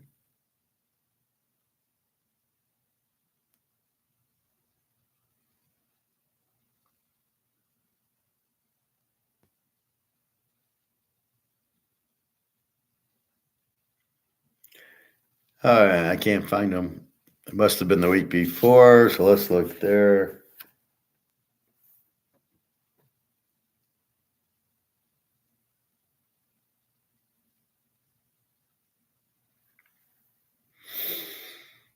Auburn lost to Ole Miss 28-21. That's not too bad. We got him against advantage. So, yeah, I think we can get over. I think Auburn can score enough. Andy's should score some. Hawaii, Nevada. Nevada lane 3.5, 50. I already circled the over. Both teams suck defensively. Hawaii should score. Hawaii's probably live dog. But I got to check both these teams what the fuck's going on because I think Nevada switched quarterbacks or something. They've been scoring lately. Hawaii should score. Nevada beat San Diego State 6-0. I honestly don't know what's going on here. So this is a wait and see game. Here we go. Oregon minus 24, 58. Oh, I love it. 58 to Cal. There you go. There you go. Go over in this game. I know Oregon's with the 16 defense, but Washington and I think there was another game that went way over with Oregon. Yeah, Washington State 38-24. The Utah game you can't count because Utah doesn't have an offense without Rising. So Washington State's a 62, and here you get Cal with a 52. I'll be shocked if they shut out Cal the way they shut out Colorado. It's a whole different animal. So I like this 50. I don't like 24. I think Cal and 30, Jesus Christ, you giving me Cal and 30 points? That's better than the over. Oh my God, I might have a double play here. I never play the double play in the same teaser though. I'll take over here, and then I'll take the 30 over here. Yeah, I don't. This spread's crazy. They're not looking at the new Cal. They're looking at the whole Cal, not the last 3-4 weeks Cal. The one that played Oregon State really tough. The one that just played USC. I mean, there's no fucking way they should be getting 24 in a teaser, 30 points. There's no fucking way. And 58-52, we know Oregon scores. They're not going to stop Cal. No fucking way. This isn't Utah, so everybody's looking at the Utah game. They don't have Cal's offense. If they had Rising, then this would be Cal's offense. So I look for Oregon. 37-30. I mean, 24 points. They're out of their minds. Again, they're taking statistics, and the statistics are lying because they're looking at the whole year, not the last 3 or 4 weeks with Cal beating Oregon. They lost Oregon State in a 100-point game. The USC game, okay. And I think they played a good defensive team pretty close. So, App State 4.5, 55. All I know is at 5 o'clock I'm eating like a pig because I haven't eaten all day. Too much. I got to get the pizza and out of my system. I should not eat tonight, but I'm so lightheaded and I need to study the football that I got to do this. I haven't gotten my email for my job. I hate when they do that. Oh, well, we'll email you with the time.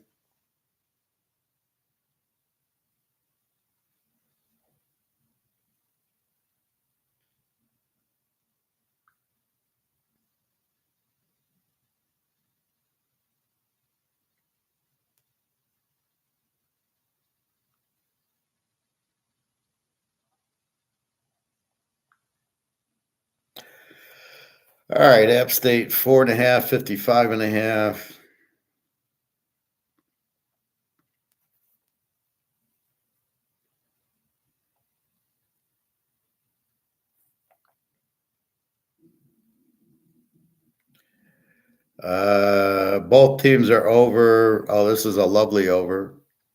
And it's only a 55. Marshall's an over, giving up 28. App State's an over, giving 31. App State scored a lot of high-scoring games.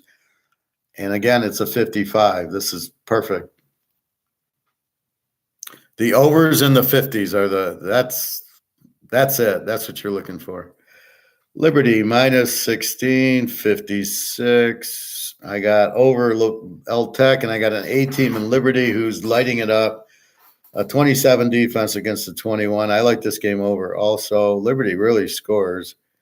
I got to check on L Tech. I think they had a quarterback injury. New Mexico State, our buddies, minus 3.5, 56. Middle Tennessee skewed because they played Michigan or Alabama or somebody.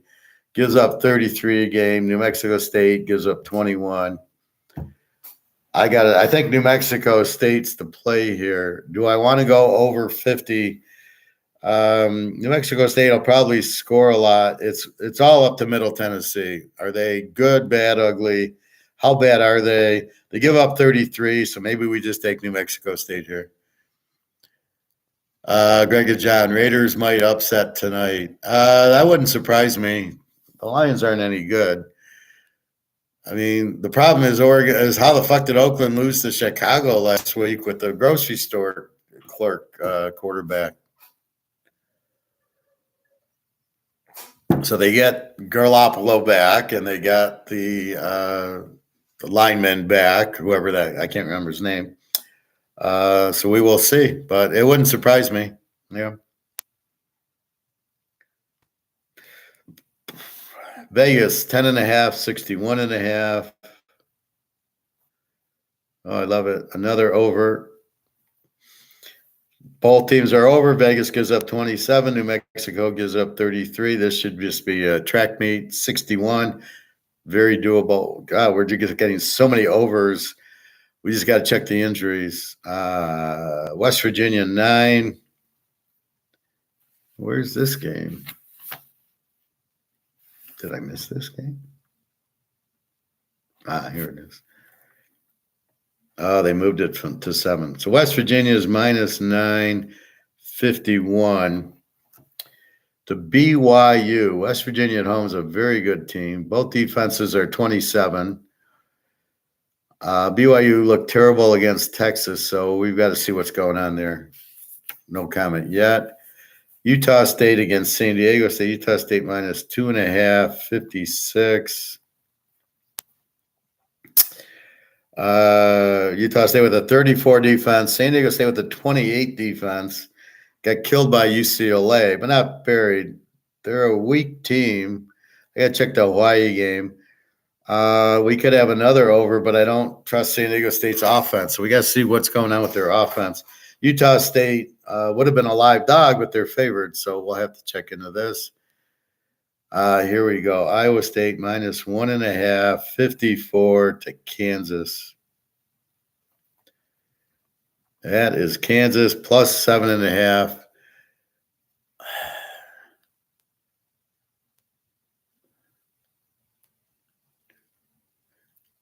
Yeah, but the first game playing great and the third game playing great. Look at the grocery store guy for the Bears looked good against Oakland, and then he looked like shit yesterday. So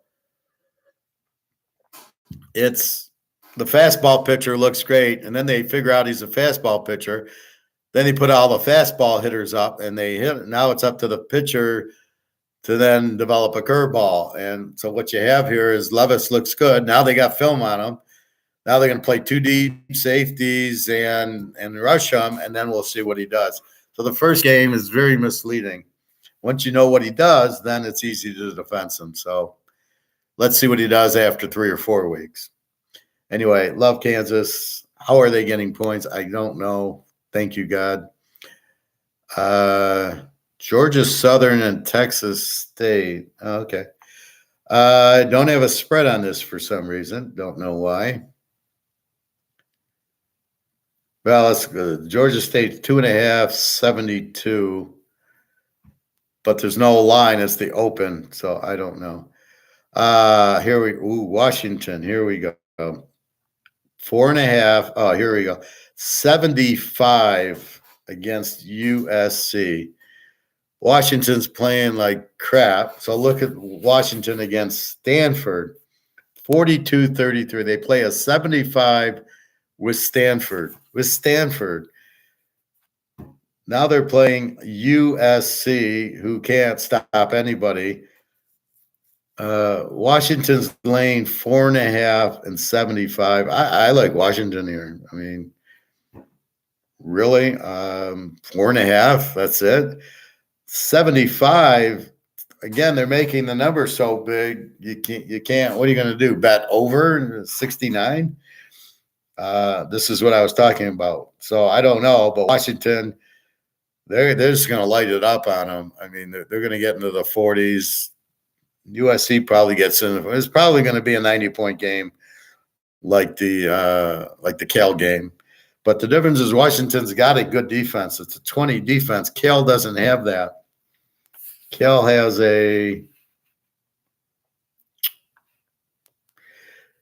a 31 defense. USC had a 31 defense, and you got 99 points, as you would have expected with brilliant quarterbacks and no defense. That's not the case here. You have Washington's a 20 defense. Not that they're going to hold them to 20, but they have it just really says they have a really strong defense, like a Duke, like a Georgia. USC with a 33 defense. So Washington's going to go up and down the field. How close can USC stay? I don't know anybody that's really – well, they haven't played Utah. No, they did play Utah. What was that Utah score? That'll tell us exactly what's going on here.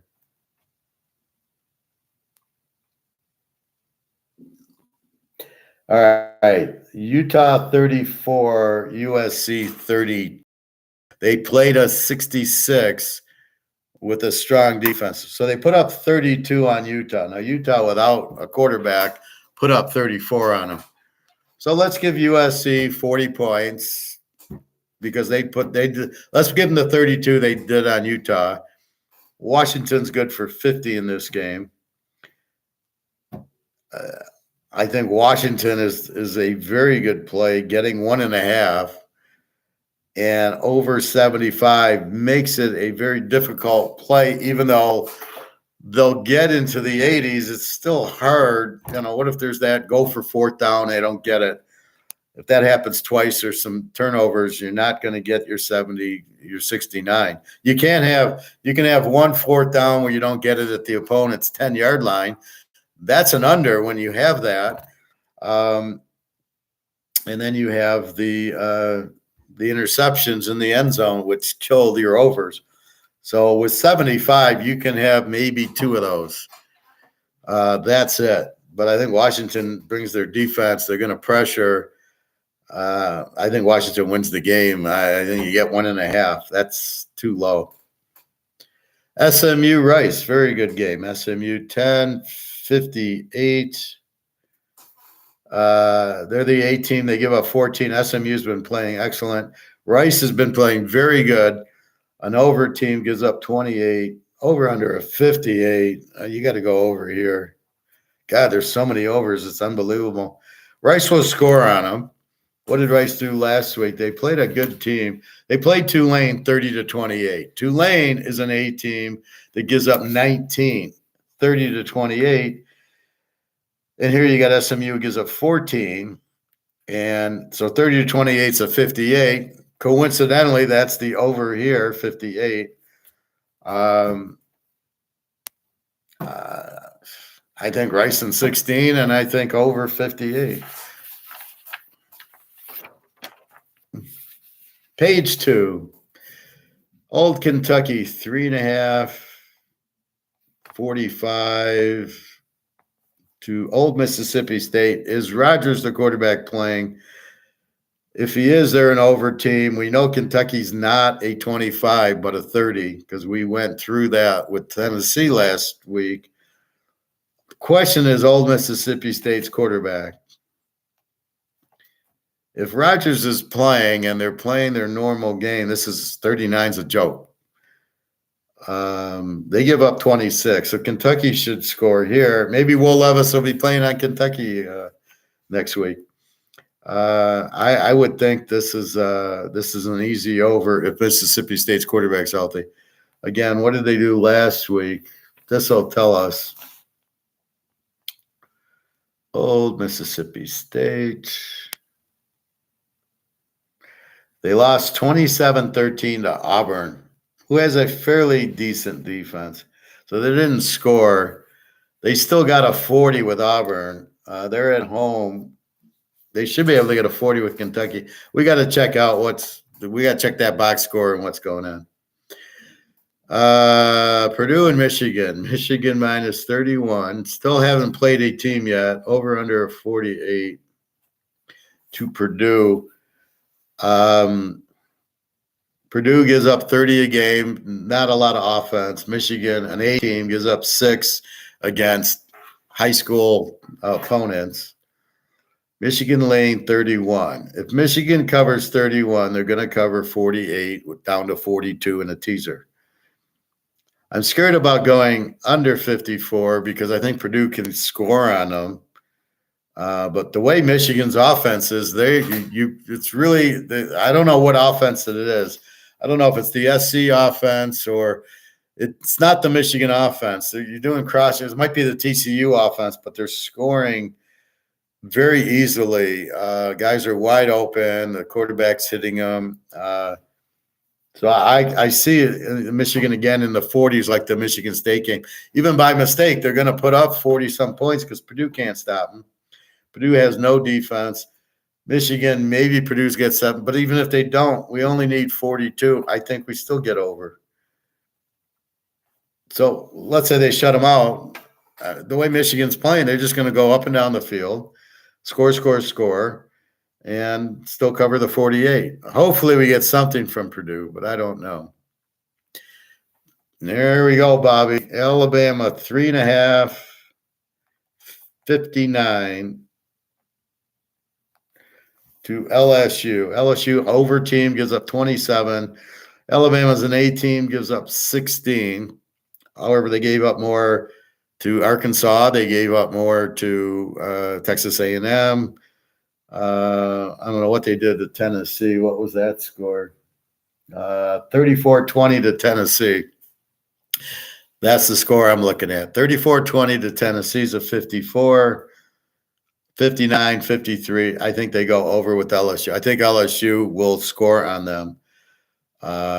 Alabama, Milrose is starting to score. LSU's defense is this is not going to be 17-14 like a couple years ago.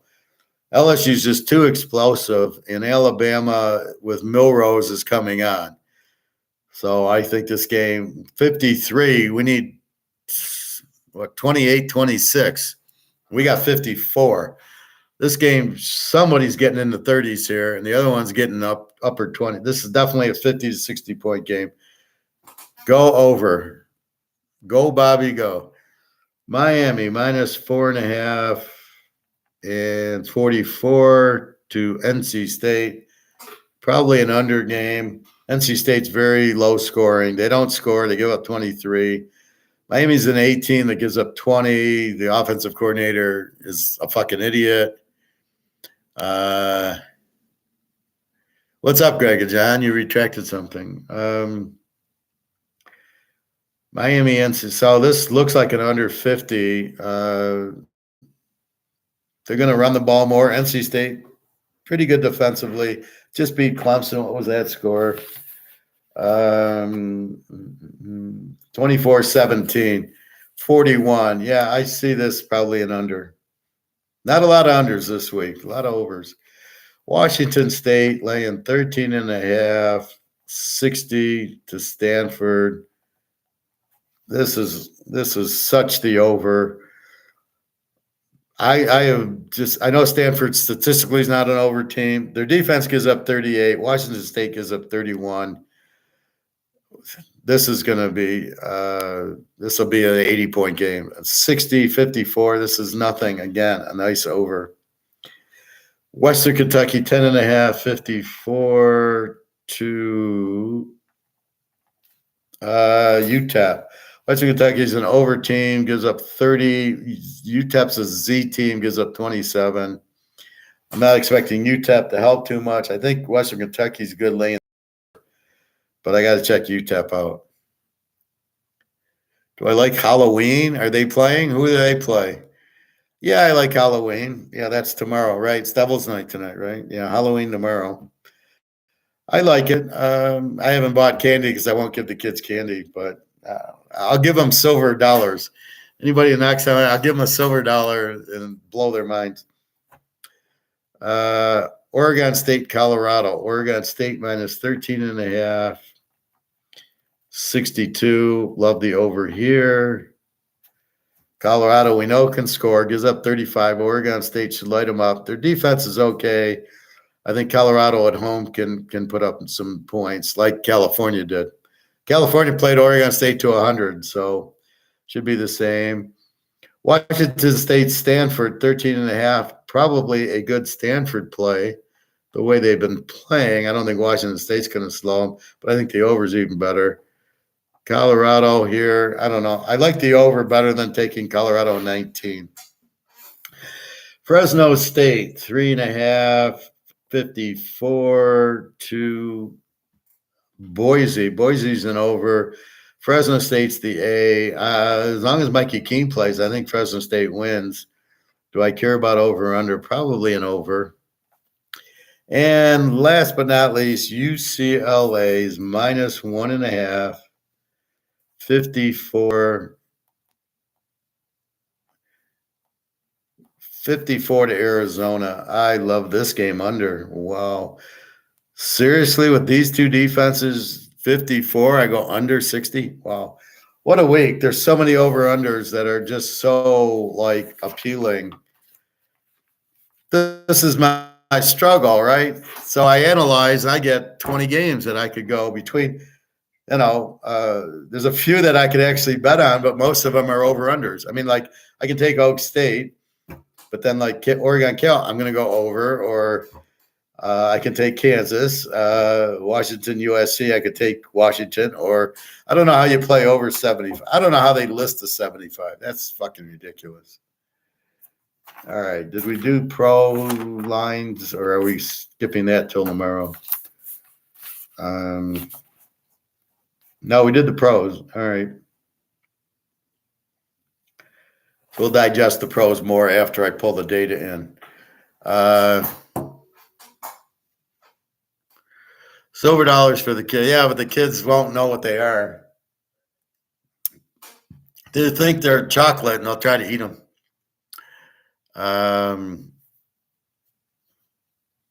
Anyway, so that's your college. So you can see the method to my madness. First, we're looking at what happened the last few weeks to kind of get confirmation of the teams that changed, like the Stanford, the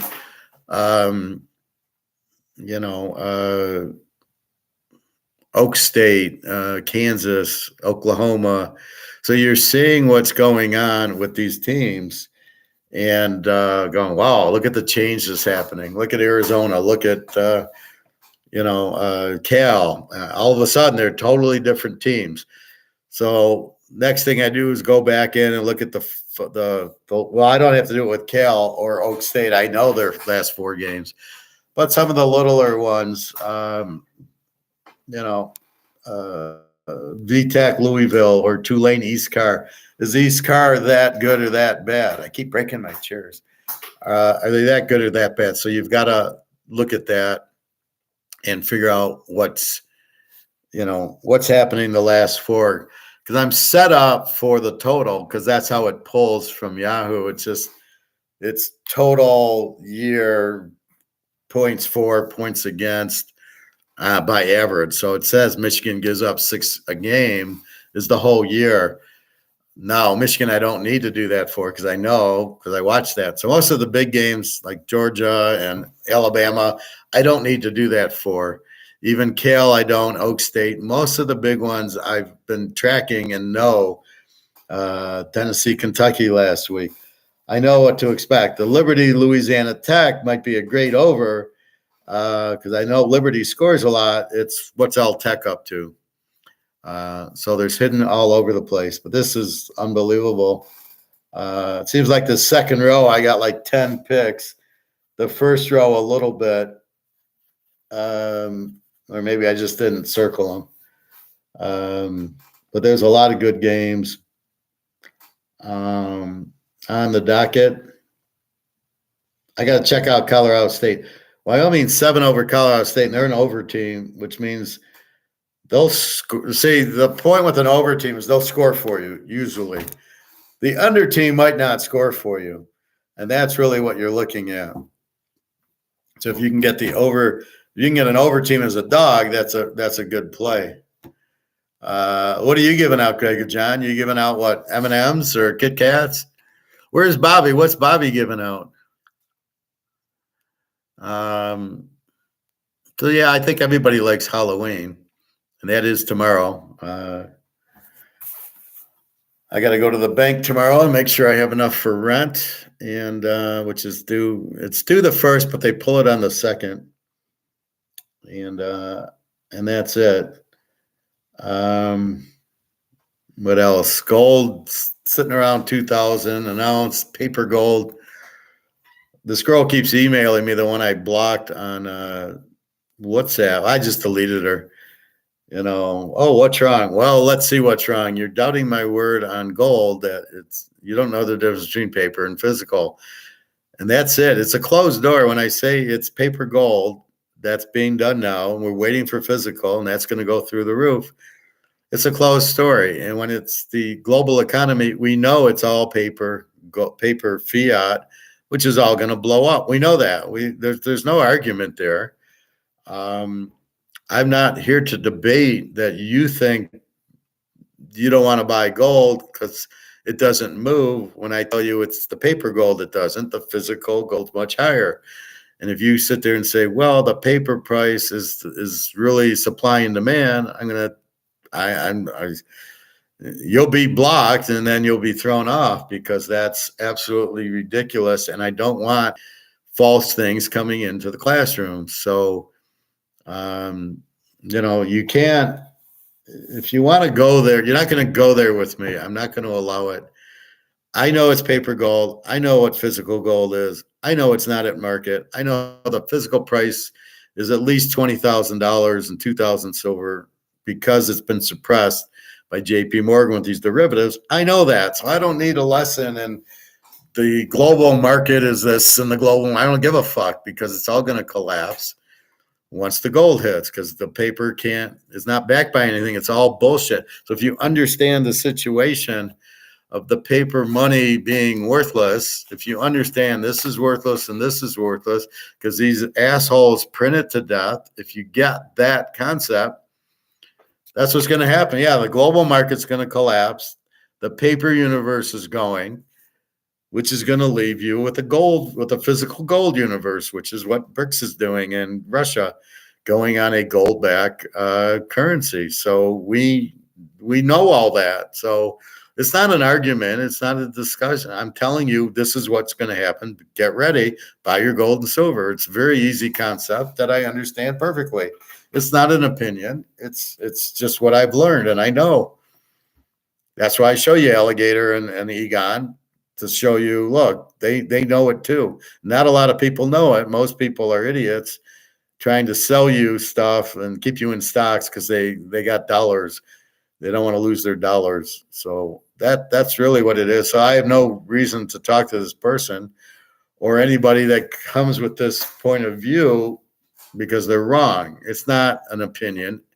This is the fact. So that's what I get. But I've been watching these INFJ videos on YouTube, being an INFJ, and it basically is like, you don't want to go where you like cut off somebody and slam the door on them, which means I don't want to talk to you anymore. Forget it. I don't want to go there. And that's what they say. You don't want to go there, but if you keep getting pushed, you will go there. And the moral of the story is, you don't want me to go there, because if I go there on you, you're in big trouble, because I will eat you alive. And I want to help people, obviously, so I don't want to go there. But if you constantly say that I'm wrong or don't believe me, I will go there, and you don't want to get it. So that's why, like on some jobs, I have the same issue where I go to the job and I start talking gold and they don't believe me, and I shut them out. I'm like, I can't. That's why it's hard for me to work at some jobs when they go there. So I had this interview this morning, and I'm thinking, well, do I tell them about my economic background? I never know what to do for a finance job. Do I say, I'm also in Austrian economics and I can save your company because you're fucked. You're still in dollars, not in gold and silver. And that's usually the problem. But we will see. Anyway, very good weekend. All over in college and pro was huge. The locks were very good. A lot of the over-under locks won. Like in college, the Cincinnati Oak State lock over won. The USC Cal over won. The UCF West Virginia over won. The Miami Ohio under won. The only one I lost is the Florida Georgia, which should have been over, which again I fucked up on. And Hawaii San Jose State, which I can't figure out how Hawaii got shut out by San Jose State, who gives up 31 points a game, and they, but otherwise the over-unders worked very well, even when I didn't lock them. Kentucky, Tennessee over, Ohio, Wisconsin under, Duke game under. So they still were very advantageous.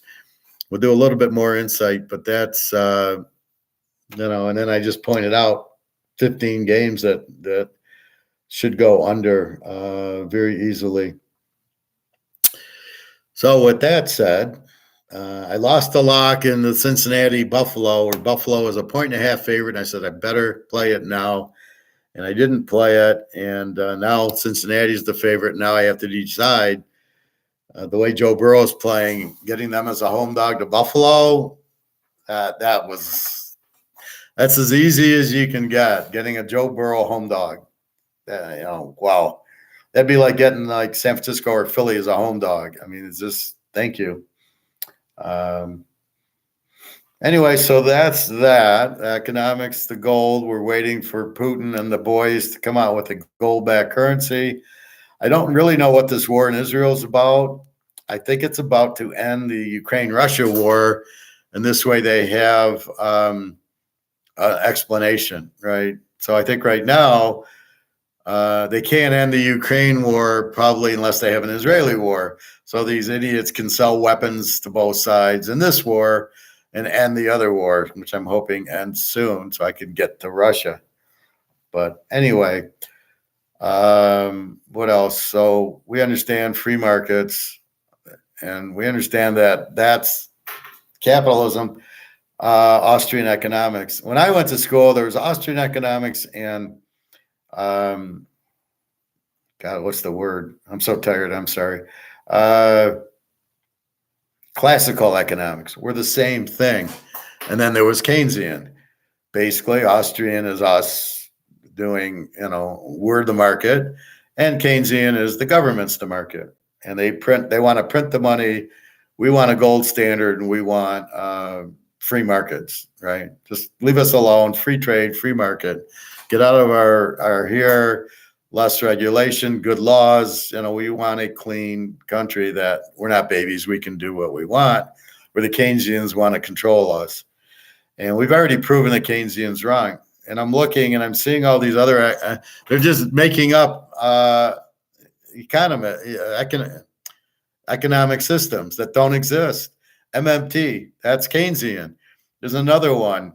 It's Keynesian. I mean, it's all Keynesian and different with a different word. Well, we're going to call Keynesian MMT. So I look, it's still Keynesian. So be careful with Reichert, that attorney that does stuff. He's a Keynesian. He's a communist and he's for the government. So be careful listening to him. Rick Rude is also a Keynesian. He doesn't understand anything. He'll say he's a credit analyst, but he doesn't. But nobody can understand what he says. And so most of these people are they're just using words that they don't understand what they mean, like inflation, like price inflation. It doesn't exist. There's no such thing as price inflation. What are you talking about? So keep that in mind, that there's a lot of that out there. So with that said, what else? I'm just kind of tired and hungry. I think that's about it. It's looking at college football's enough. Happy Halloween tomorrow. Be safe, be careful. Don't eat too much sugar. But you can eat it. I mean, it's not like it's a zero, right? Like never eat carbs, never eat sugar. It's just be careful. Like I had a pizza, so today I'm fasting, right? Now it was a small pizza, and I ate it over a few days. And it was just, you have a craving, and you go, yeah, okay, I'm feeling good, so I'll have it. But then you gotta go back to fasting and go, and at least do my 18 hours. Today will be a 24. But at least do that and, make sure. You always want to clean your body, let the little man inside do the autography and clean you. So that's always important. Even when our doctor friend says he eats like McDonald's for a month, like as a test, and the guy got real fat, well, then he went back on the diet and thinned back out. So it's okay to do it, but like if you want to have a brownie or a cupcake or something, it's okay to have one. You don't want to eat them every day, and then you want to do as long as just keep doing your 18-hour fast, letting your body clean you out. As long as you can do that, then it's okay. You're not deprived of everything, but just you don't want to eat too much sugar. We know that'll kill you, and carbs. And I don't have bread very often. Well, the pita bread's about it. But I don't have, that's only 14 carbs. It's not like I'm eating Wonder Bread or anything. So I am very careful about that. But keep your health. Just always, you can eat, but then do your 18-hour fast the next few days and let your body clean yourself out, and then you're fine. So anyway, that's about it. I'm waiting on an email for the interview I had where they're scheduling me to meet the VP, which I haven't seen, but I got to be patient. I'll wait a few days on that. Just like last time, they never interviewed me, and they gave the job to somebody else without the VP interviewing me. So these people say, "Oh, well, when can you come in for the interview?" And then they never interview you. So I would have expected an email. Maybe she's waiting for the VP, but anyway, that's what's going on. So otherwise, Thanksgiving's coming up. There'll be a lot of football. We should be very hot the next month in college till December. I should be burning it up. I've been burning it up the last few weeks. Pros, I've been very hot the last 3 weeks. Yes, we lost Pittsburgh Lock because of the Pickett injury. That happens, but there's no, the play was good. Pickett got injured, but he beat the Rams, so he's looking much better. So we'll keep an eye on Will. We got so many injuries. So we'll keep an eye. I mean, we got Levis against Trubisky or Pickett. We got Hall for Minnesota against Heineke for Atlanta. We've got Walker or Watson for Cleveland. We got Benson or Bennett or Stafford for LA. Let's see. We got the grocery clerk for Chicago. We got, Danny DeVito for the Giants or Tyrod Taylor. Prescott, Hurts, Allen, Burrow, Herbert, Wilson. So there's about 6 new quarterbacks that we have no idea about. I do like the grocery clerk guy. No, I'm not going to bet on him, but he looks okay, but he's in way over his head. I am very confident with Stenson Bennett if he starts against Green Bay. Green Bay can't be favored over anybody. They could not win a game. They would not win a game in the Pac-10 or probably struggle in the Big Ten. That's how weak Green Bay is. And I don't mind Walker for Cleveland. They're actually 7-point favorites maybe not with Walker. I got to check that. So we'll check all the pros, but we got tonight's game. I think it'll be probably a lower score because the Lions, Goff's terrible. Oakland, that defensive tackle will make havoc. He's, I think, playing. So, Detroit will try to, who knows? A lot of turnovers in the game. Detroit will go for 4th down every time and not get it and wonder, why did we lose? We went for 4th down 4 times and didn't get it. So anyway, I think it'll be low scoring. I think Detroit could win. They could lose. It's not. It's like Baltimore yesterday. They're laying 9.5. They weren't going to cover. They win by 7. And I think it's the same thing with the Lions. They're laying 8.5, and maybe 7.5. Just be careful with them. They're not a very good team.